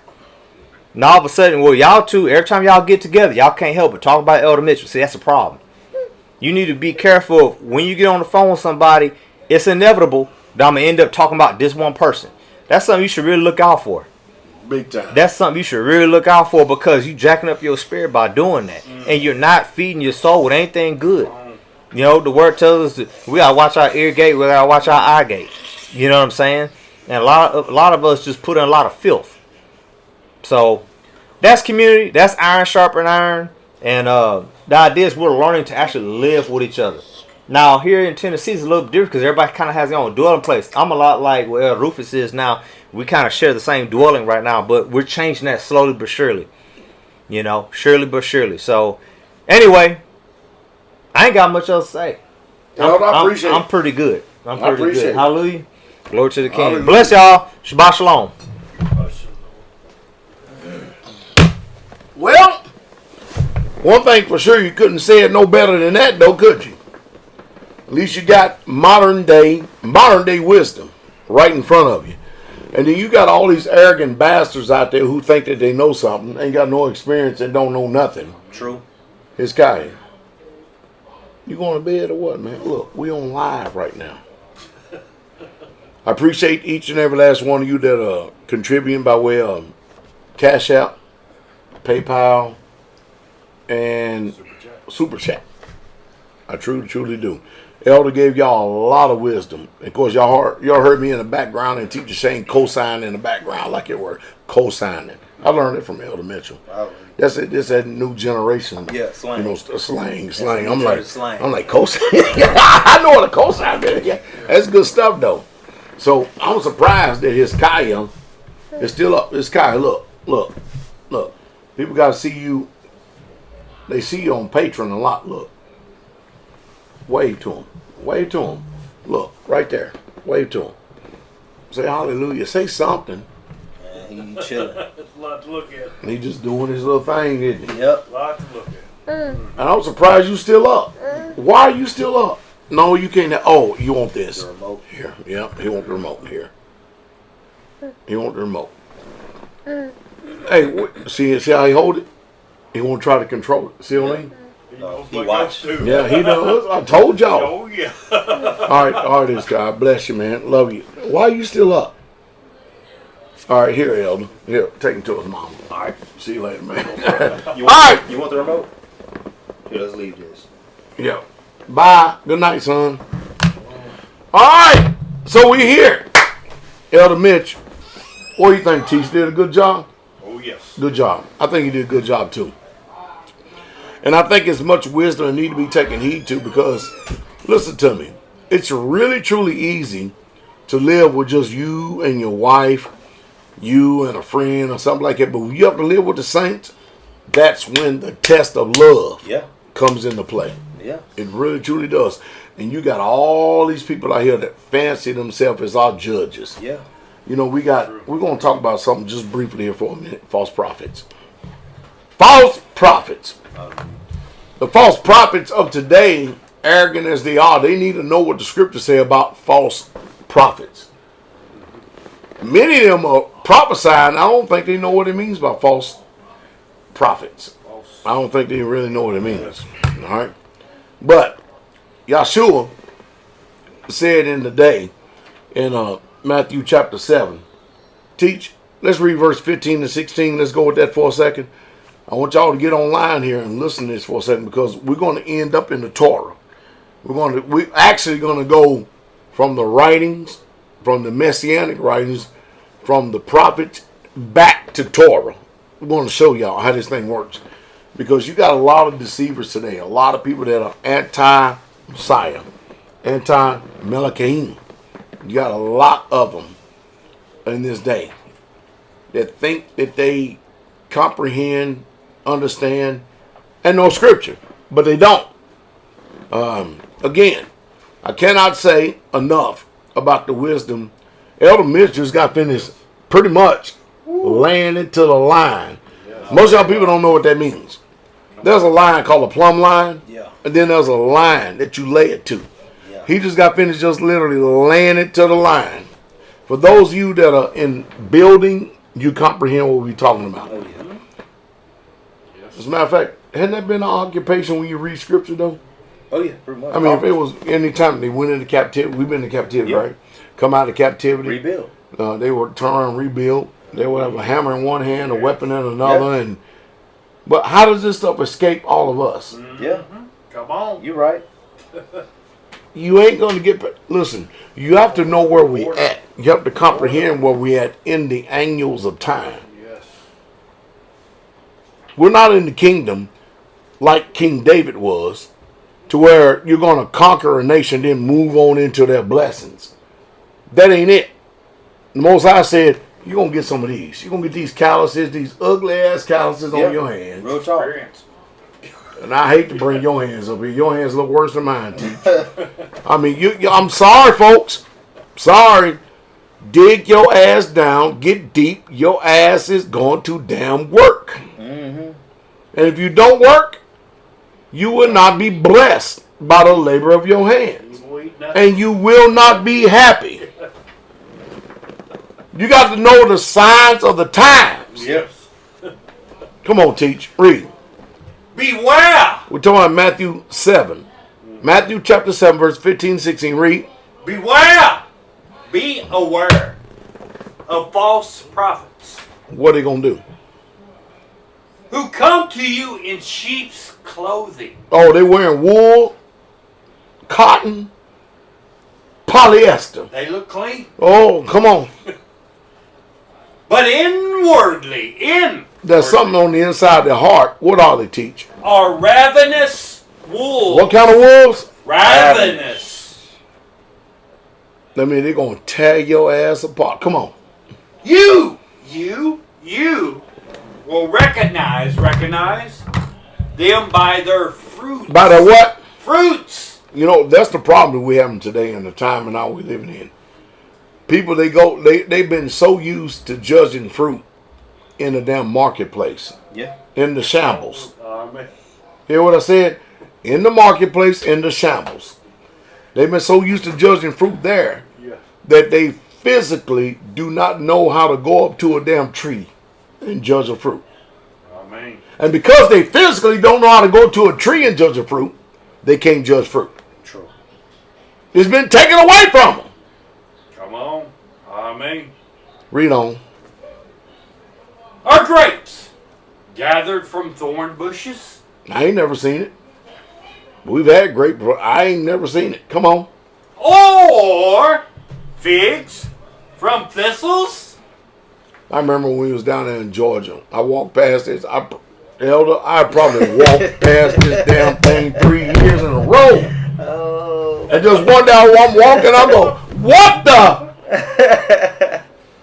You know what that is? And I'm over there, that's a fig tree, damn it! Man, y'all make friends with this one right here. Get all these figs y'all can.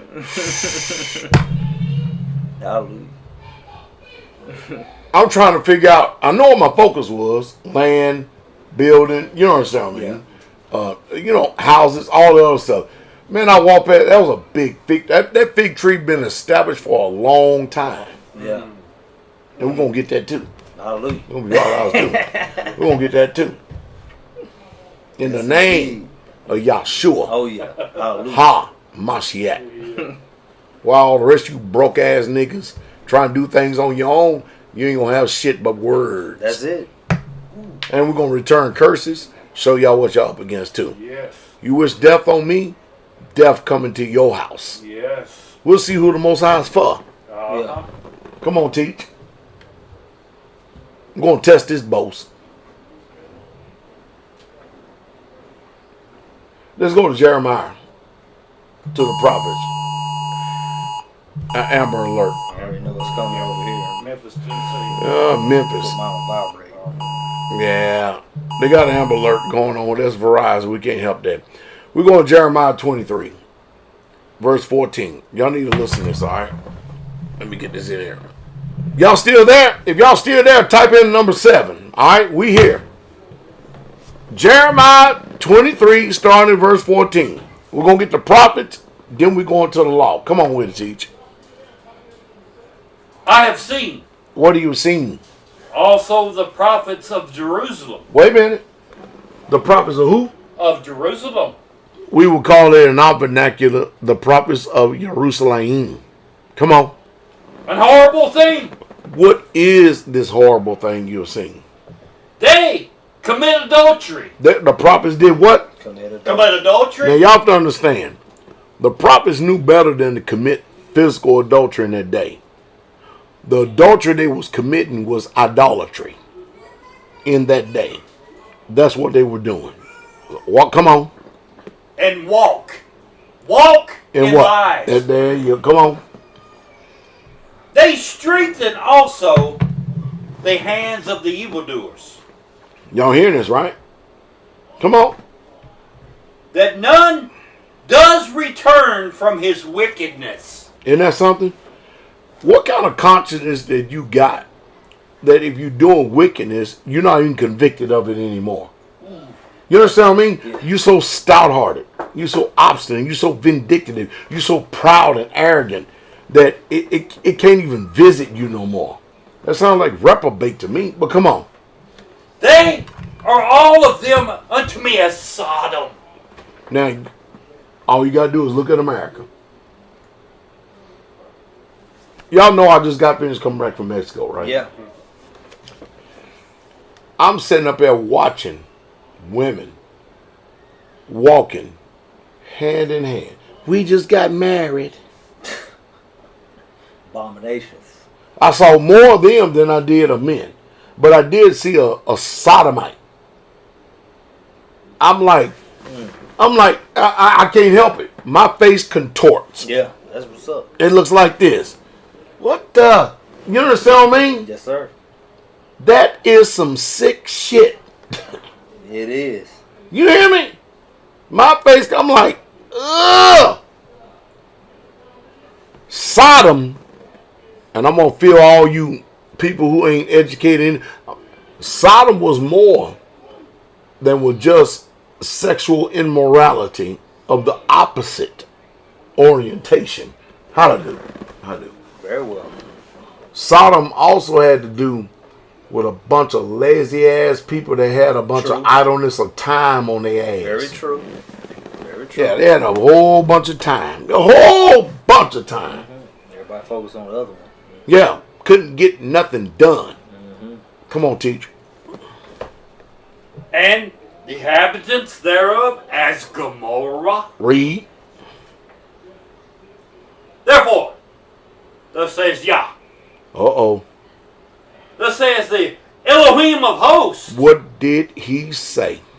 Concerning the prophets. Behold, I will feed them with wormwood. Whoo! You know, this is another word. You know, you see Ethiopia, you know, in the very beginning. You see and you hear wormwood now in the prophet of Jeremiah, but you also hear wormwood again in Revelation. This stuff is coming back to visit again. Come on. I will feed them with wormwood and make them drink. That's going to be some serious. Ooh, come on. The water of gall. You can't get no better than that. No. Come on. And all your arrogancy and all your pride. You lifted up, you heady, you high-minded and stuff. You think you getting by. You think you justified. Most High getting ready to speak. Come on. For from the prophets of Jerusalem is profaneness gone forth into all the land. Thus saith Yahweh of hosts. What did he say? Hearken not unto the words of this prophets. In other words, do not listen to these bastards. Do not listen to these damn people who claim and proclaim themselves to be prophets. Because Yah has not ordained them. He's not the one who sent them. Do not listen to them. Read on. They prophesy unto you. A vain what? They make you vain. They speak a vision. A vision. And then, oh, the Most High visited me. He gave me a vision. A vision of what? Of their own heart. Ooh, because you really truly knew who we were. Come on. And not out of the mouth of Yahweh. I had some snot nose. Long ass dreads look like doo-doo. I don't know what that shit is. Rebellion. How the hell does Israel women got all these piercings in their nose and their eyes and they every damn where? Slaves. Wearing chains and bracelets and all this. Slaves. Yeah, slaves. You got that right. It's real. That ain't real Israel. Nope. No. What the hell? See, vain vision. Vain. All of it vain. Let's go to Yezkiel. Chapter 13. Read verse 9. Come on with it, teach. My hand will be against the prophets who see false visions and who give lying divinations. I had a woman who about as black as this damn otter box right here called herself prophesizing against me. Sorry. Mind you, y'all don't know about this because it ain't important. Only thing they're looking for is a platform. You follow me? Yes. Straightway, I mean, we should have been at 400,000, but we getting ready to approach 200,000 subscribers right now, right? And they looking for a platform to catapult. They bullshit. Now you follow me? So they getting out here, and not only that, but they invoking the name of Yahushua. That's what they call him, Yahushua. Only one problem though. What is the problem when you turn around and you invoke the name of what you call the sacred name, but then you're kicking against the pricks? You're fighting against the very ones who actually done a hell of a lot more than what you would ever do in one damn lifetime. So true.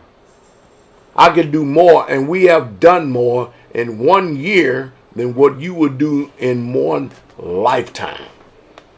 True. You're a false prophet. I'm going to tell you exactly what you read on. They shall not be in the council Of what? of my people.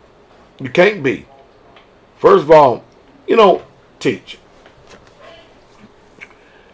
We read in Johanna 8, right? When they was trying to take Yahshua to task. Now, Yahshua is the Ancient of Days, without beginning or end. Yes. You know what I mean? Prophets already done spoke about him. Yes. Alpha and Omega, Yes. beginning and end, Yes. first and last. Yes. And I mean, you get it, right? But here we are in this daytime and hour right now. Mm-hmm. This ass pot, and I'm going to quote Yohanan, and I'm going to use the quotation of the Pharisees to make a statement and point. Very well. You are not yet even 50 years old. Yes. You well past that. I know y'all, you same age I am. Amen. And that's kind of glorifying you a little bit to be making that damn statement. Because the book says, not a novice, lest being lifted up with pride, you fall into the condemnation of the devil. Yes. You don't know nothing about us. Mm-hmm. The law says, out of the mouth of two or more witnesses shall every word be established. How in the hell would you take it upon yourself to turn around and attack an anointed ministry like this? Yes. False prophets. Mm-hmm. We're going to see within a year whose house has judgment. I promise you that. You done barked up the wrong damn tree over here. Yes. That I promise you. Then they wear these mitres on their head. Look like some reject from Saddam Hussein. Hair look like shit.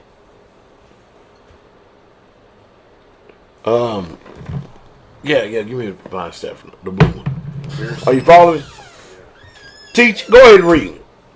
Y'all in trouble. Y'all in some serious ass trouble. And then that damn black ass prophetess that thinks she's some type of damn Miriam. I'll tell you what. Come on. November the 12th of next year, we all need to meet on the same damn ground. I promise you this though. Yes. Because if we was in Jerusalem, the real Jerusalem, Mark it. and you turn around, you made this damn false prophets and prophecy, and I make it till next year. They already prophesied death on me. Yes. Because you know what we did. We sent the curses back, right? Yes. You prophesied death on me, and if I don't die within a year, and your ass is still alive, number one, you got to resign and admit you are a false prophet. Even if you don't, you already are. Yeah. We got your damn number. Yeah. Number two, you better be fortunate that you're in the United States of America. Because if you wasn't in the United States of America, I will hunt your ass down and kill your ass. Order. As Israel. Yes. Order. That's what we would do if Yes. we were in our land. Our land. Your ass, I would kill you and your wife and your children. Every single one of them, and throw y'all to the damn shambles. Y'all's order. You better be fortunate that we're here in the United States of America Yes. at this time. Yeah. This time. Doing all your little prophecy. Yeah. Brave as you are behind all these damn screens. That's the key. I promise you one damn thing. I don't care if your ass is big as a Jolly Green Giant or as small and nimble as Inch-Eye Private Eye. I promise you that. Pastor, I don't give a damn. I'm coming at your ass all elbows, fists, knees, and everything damn shaking. Bold as a lion. Turn around and lie and prophesy in the name of Yah. Think you're going to incite and invoke some type of damn fear. You ain't even met the men of Yah yet. Come on. Now you have.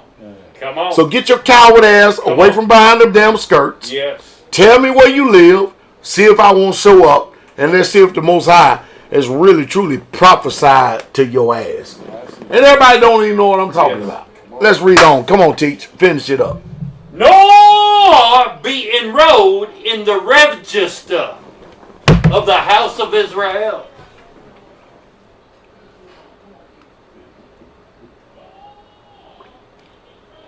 You got Deuteronomy 13? I'm still ain't finished with Ezekiel yet. Go ahead and read. Nor shall they enter into the land of Israel, and you shall know that I am Yahweh Elohim. Let's cut to the chase. Go to Deuteronomy 18, verse 17. Read that to verse 21. And Yahweh said unto You know what I'm talking to. You know what I'm talking to. You mad that you wear this damn shit can on your head. Come on. You got this long doo-doo braids. And you got your wife co-signing for you for every damn thing. Outward shit. You done barked up the wrong damn tree over here, boy. Elder. Yes, sir. There's every time you come here, after we done did our greetings, our salutations, and all that stuff, you know, as soon as we get finished with that, after I get finished doing all our running and business and stuff, you know what? The next thing I do is head straight to the gym. Yeah. Am I right? That's true. I head straight to the gym for a reason. I've seen that. I've noticed. Am I not consistent in that? Yes. I head straight. Every time I've been here. I am not trying to look like the Jolly Green Giant or none of this stuff. I'm not trying to do that. I have a proficiency that I need to maintain. That's it. Order. Because of some of you damn young ass snot noses. Yep. You think you something. I got to keep my slow twitch, fast twitch. I can keep all of them up. Because when I take these damn 5 and I bust them up your Yeah. I'm going to be ready. Hallelujah. I promise you. There will never, ever be another day where I will ever be taken by surprise again. Ever. Ever. It's true. Be up there. That is real talk. Indeed. And I'm old. I'm decrepit. I'm bent over. I'm pained. I'm hurting. Come on, man. You ain't got no worry about with me, man.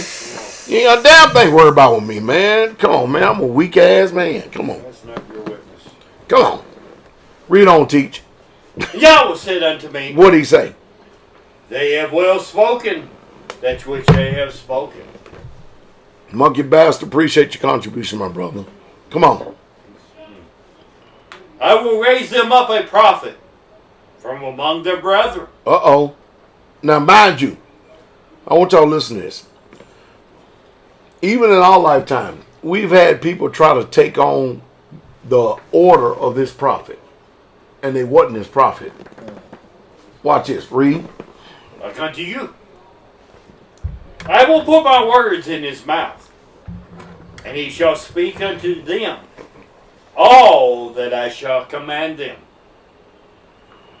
And it shall come to pass that whosoever will not hearken unto my words,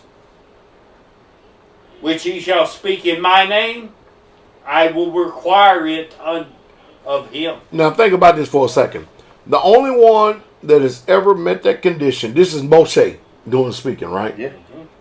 Moshe is that prophet in that day. And he says, I'm going to raise up a Nabi like you. A prophet just like you. The only one that has ever fit that bill was Yahshua. The only one. Yes. The only one. And Yah said, if they don't hear him, they will be condemned. Period, point blank. Read.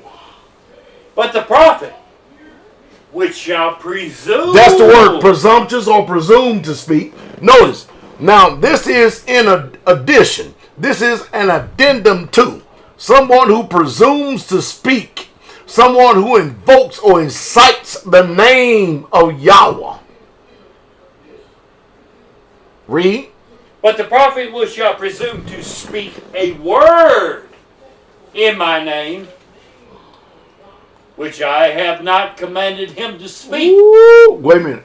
But they said, oh, Yah gave me the word. No, you speak a false vision. Like the prophets already said. Exactly. You didn't get that from Yah. There's no way in hell. Why would Yah speak against someone who's doing the very work that he commanded for Yisrael to do?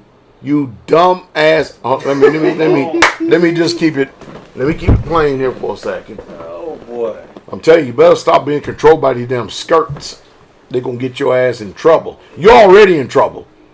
You already in trouble. You young bold ass man. I'm telling you straight up, man. Ooh, you in trouble. Now I'm gonna tell you how you're gonna get out of this one. we've got to meet on open ground. You look like you're probably a little bit bigger than I am, a little bit more stout, but we got to meet on open ground. We've got to. We got to, and you need to make sure that your wife or wives are there. Mine will be there. Because they need to see you take the ass whooping of your life so you can learn what humility is and get in your proper place. I got to approach you like that because you so damn presumptuous and arrogant. I ain't got to do that with nobody else because they will be lowering themselves to do some bullshit like that. I will be lowering myself. But with you, outside of Israel, who presumes to be in Israel, you know what I'm talking about. Bring your ass from behind the camera. Come on. And I promise you, make it real. Don't think the pastor that. I promise you, if I say it, I mean it. I'm not like none of these other pastors. I don't have behind voice overtures and videos. And all. I will meet your ass right where you at. Make it living. This generation is something. You know, I was reading in 2 Kings the other day about Athaliah, right? Yes.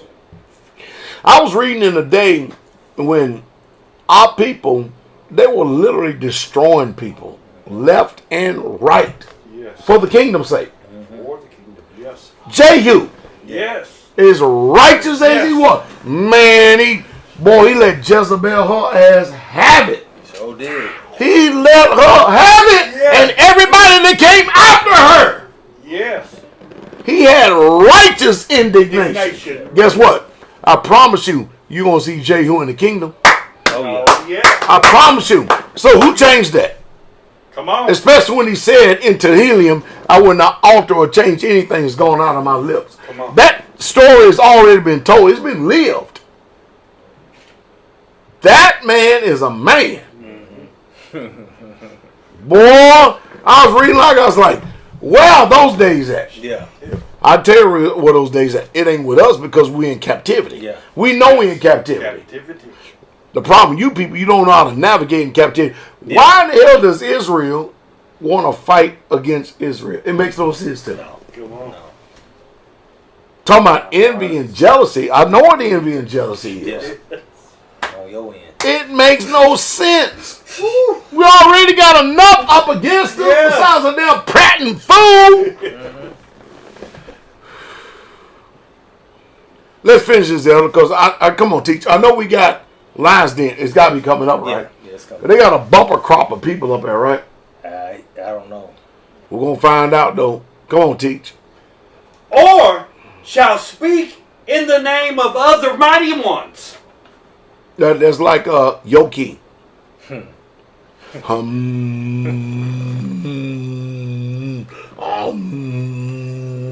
Damn Hindu. Damn black ass, nasty ass Hindu. I'm sorry. We just real. We just men. That's just the way we all over here straight. We straight up men. We talk to each other like that. That's it. I'm sorry. We just do. Yeah. We talk to each other straight up like that. Come on. Even that prophet shall die. That prophet shall do what? Die. Oh, he gonna live forever. Die. Y'all save the king. Die. No, your ass gonna die. Yeah. You see what I mean? Mm-hmm. You done barked up the wrong damn tree. So you done bought up curses on your own self. That's exactly what your ass done did. Here. And your damn punk ass wife who co-signed for your ass. I told you, we are not Christians. Don't confuse us with this damn confusion that's going over here. No. Because one thing that the Most High said in Qadim 1430 is Yah is not the author of confusion. That's it. Don't confuse us with that. Do not do that with us. That's right. Amen. Stop hiding behind voice overtures. I promise you. You make a covenant with me, I'll make a covenant with you.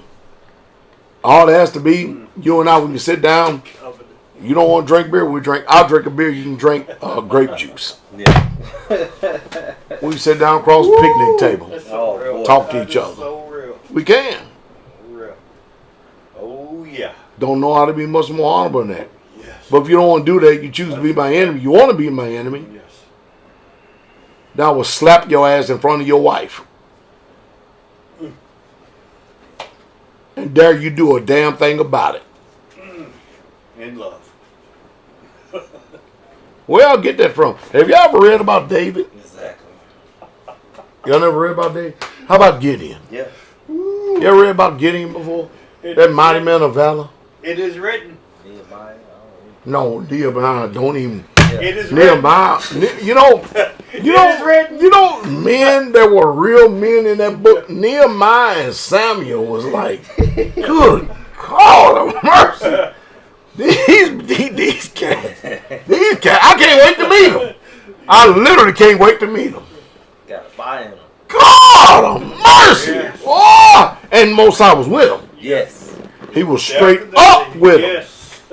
I can't wait to meet my ancestors. It is written. We're going to meet them, but I do know this. We ain't breathing our ancestors, and our ancestors are not decomposing in the ground, coming back as damn lettuce Hallelujah. and avocados Yeah. for us to damn consume and eat. Yeah. That I'm so damn sure of. But the spirit. Woo! The book said the spirit is hovering around in the earth. The book tell me that the spirit returned to the Yeah. Father Yes. who gave it. Yeah. That's right. Yes. Yes. You know what these people do? They expect for us just because they assert something. To believe. Yeah. Mm. I said you believe it, and that's just end up. No, we ain't like that. No. We use autonomy over here. Hey! Elder appreciate you being here. Hallelujah. That was a damn good blog talk. What do you think, Teach? I mean, That was a dang good blog talk, man. That's broken down to the lowest common denominator. We gave y'all the skinny. yes. Hallelujah. That's old school talk. Skinny. We gave y'all the skinny on developing community and character of a community. And don't worry about it. Many of you ain't got it. Yeah. Some of you do. Yes. There's You much- can. There's much more to say too. You got it. I'm shoot. I mean, we could be all night on Man, community. boy, we could be here till Shabbat Yeah. Real talk. in the morning. Yeah. That's like a summary right there. Summarization. I think real true Yisrael, I think they have the character of it. I do I think too. they got the strength. I really agree. truly do. I agree. But I can tell you one thing. She got to be some kind of woman to get up with that man. Yeah. I ain't no way in hell. There's no way in hell. There's no way in hell. I will let any kind of damn woman that fall. I mean, there's no way in hell she can't be worthy of that man. Not that kind of man. Your brother. Made that kind of sacrifice. Yeah. And willing to do more. Oh, he will do more. He'll be. Ellie, he gonna be content Yeah, he is. in the Most High Yah. Yeah. Period. Literally. Bless y'all, brother Steve, sister Wind up in Canada, brother Ugly, all of y'all, man. Hallelujah. Brother Dwayne, sister Jane, man, I miss all y'all. I truly do. We down there fighting the good fight of faith. We still here. Only thing that's connecting us now is the internet. That's it. Even when this damn thing go out, stay connected to the Most High Yah. Real talk. Just stay connected to the That's Most High it. Yah. I mean, And we'll see each other in the kingdom. Yeah. But I can tell you one damn thing. Straightway, we ain't stopping. Ain't no compromise. We here. We are literally here.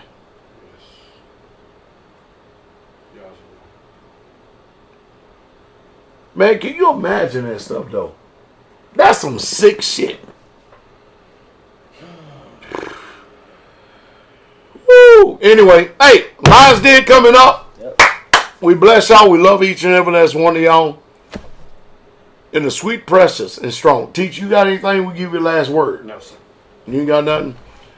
All right. We bless y'all in the sweet, precious, and strong, and victorious and mighty overcoming name of our soon coming King, Yahshua HaMashiach, Jesus the Christ. The King is coming. Y'all blessed night. Hallelujah. Type in Daniel Muir. Yes. Daniel M-U-I-R Muir. To get over to the next broadcast, over there on YouTube. See y'all. Shabbat Shalom. Shabbat Shalom. The King is coming. Hallelujah. And your damn, you young ass, I'm telling you, get your ass from behind this damn camera and speak to me like that.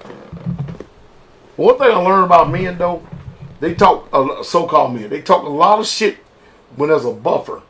You get face to face, they don't do that shit. No. I'm telling you, the way you see me, I promise you I'm the same damn way in front of you. Yeah.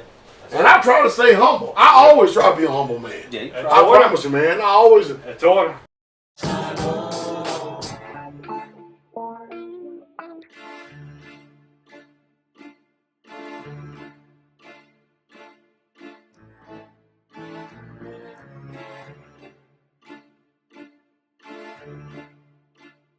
Uh-oh. Look at him looking.